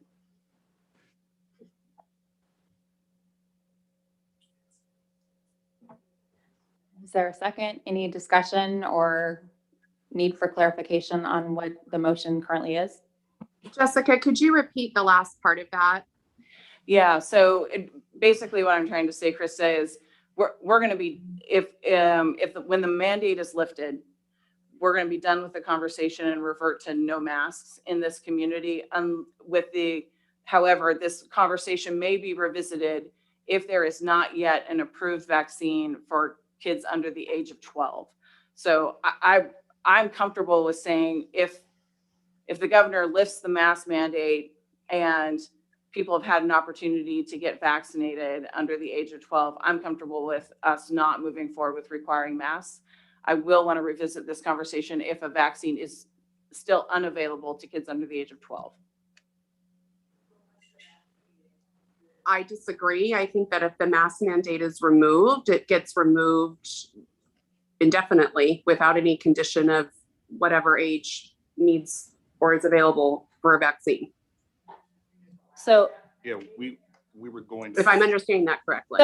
So what I'm understanding, so just to be clear to everyone, what we're talking about now and what this motion is about what our original vote might have looked like tonight had things not changed last Thursday. This is a way for us to try and provide some stability and clarification that once the mandate is lifted, that we would be voting on at that point, would masks be required or not? And what we're trying to say is that they would be optional, that families could have that choice for their student and for their family. Respectfully, this isn't a discussion. Respectfully, this is the time for the board.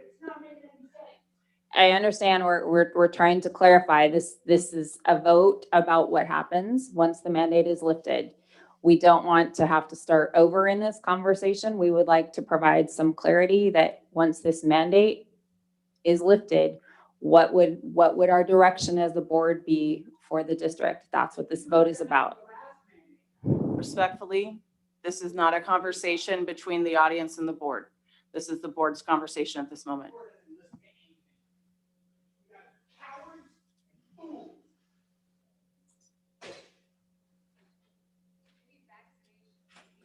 Okay. So this is going to be just the board. We're trying to work on a motion here. The last thing I heard, I believe, was Director Thorne amending that motion. Is that correct, Director Thorne?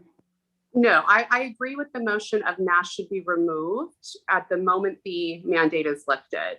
I thought I heard some revisiting if the vaccine wasn't available for a certain age group. I mean, sure, we could revisit at that time, but that's not going to change my vote at that time either. Okay, so Director Thorne, your options at this point in time are either to make an amendment to the motion to remove the reconsideration if there is not yet a vaccine available to those under the age of 12, because that was part of the original motion. Okay. I know. Yeah. Perhaps it's the connection and I'm just having trouble hearing, but if the vote right now is to remove masks at the moment that the mask mandate is lifted, then I will second that motion.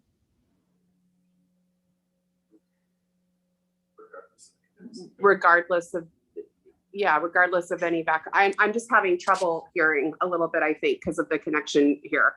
So. Okay. Move to amend the motion. And you want to move it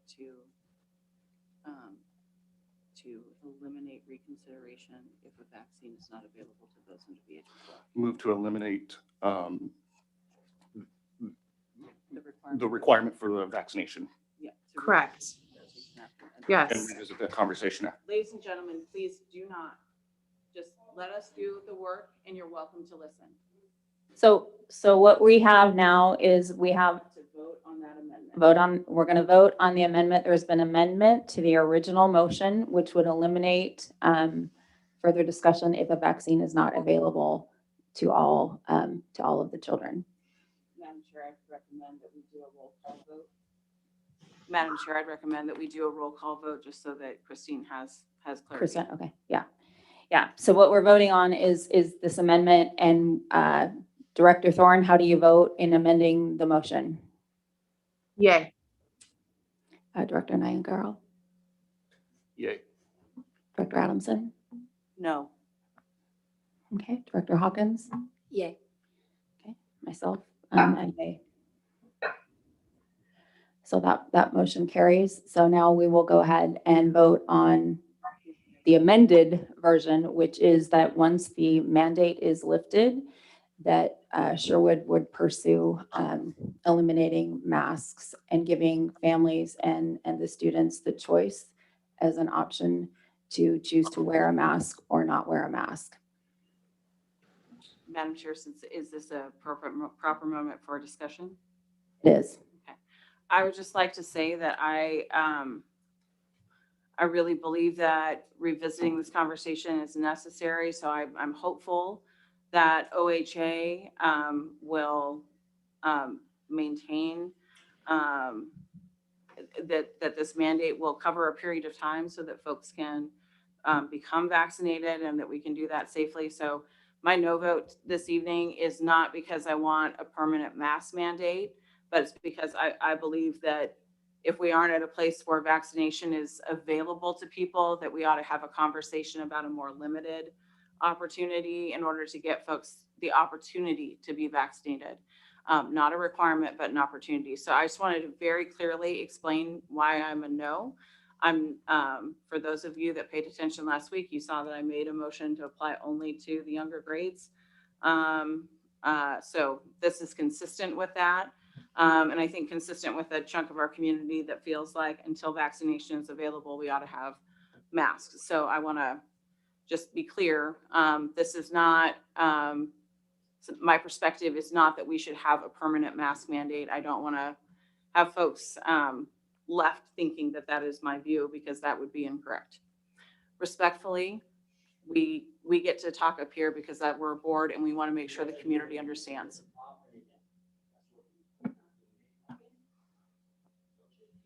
Respectfully, sir, this is the board's opportunity. Any further discussion? Director Thorne, it looks like you want to say something. No, I can't, I apologize that I cannot hear the comments from the audience, the crowd that's there, the community members. So my apologies for that. I was able to hear the public comment. Whatever's happening right now, I'm unable to hear. Okay. So with that, I believe we're in a place of voting in regard to having masks as an option post mandate. Is that correct? Okay. All those in favor, please say aye. Aye. Aye. Aye. Opposed? Nay. Okay. The motion carries.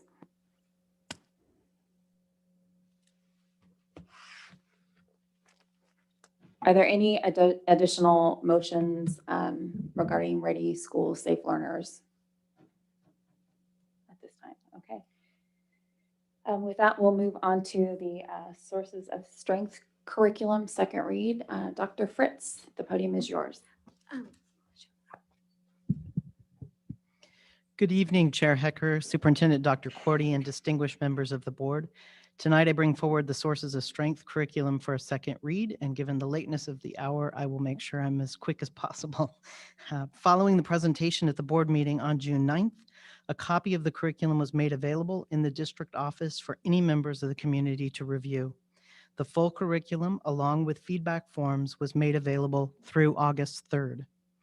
Based upon the lack of feedback, we received no feedback either direction, the recommendations of our district mental health staff, and the fact that having a suicide prevention curriculum is a requirement of the state. At this time, we recommend Sources of Strength for adoption. Madam Chair. Are there any comments, questions for Dr. Fritz? I had some comments for you because I came by and read through the curriculum, and unlike masks, although that is important to me, this is something that I am truly passionate about, is mental health and children's well-being.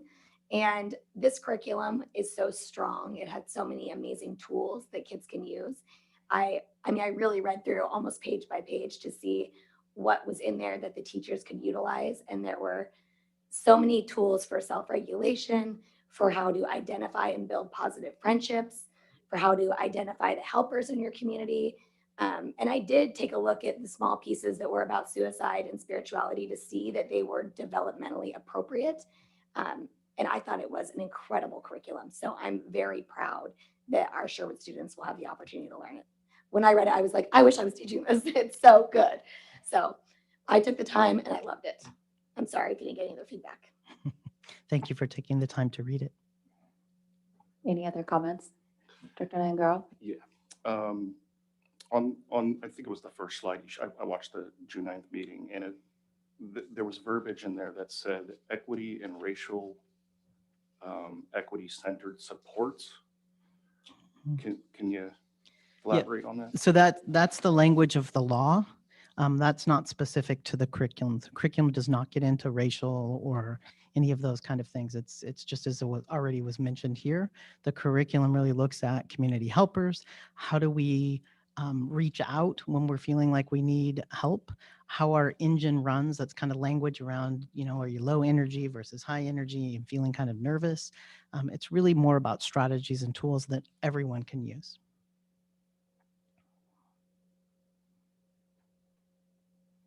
Any other questions, comments for Dr. Fritz? Okay, I'd be looking for a motion. Madam Chair, I move that we adopt the Sources of Strength curriculum as presented.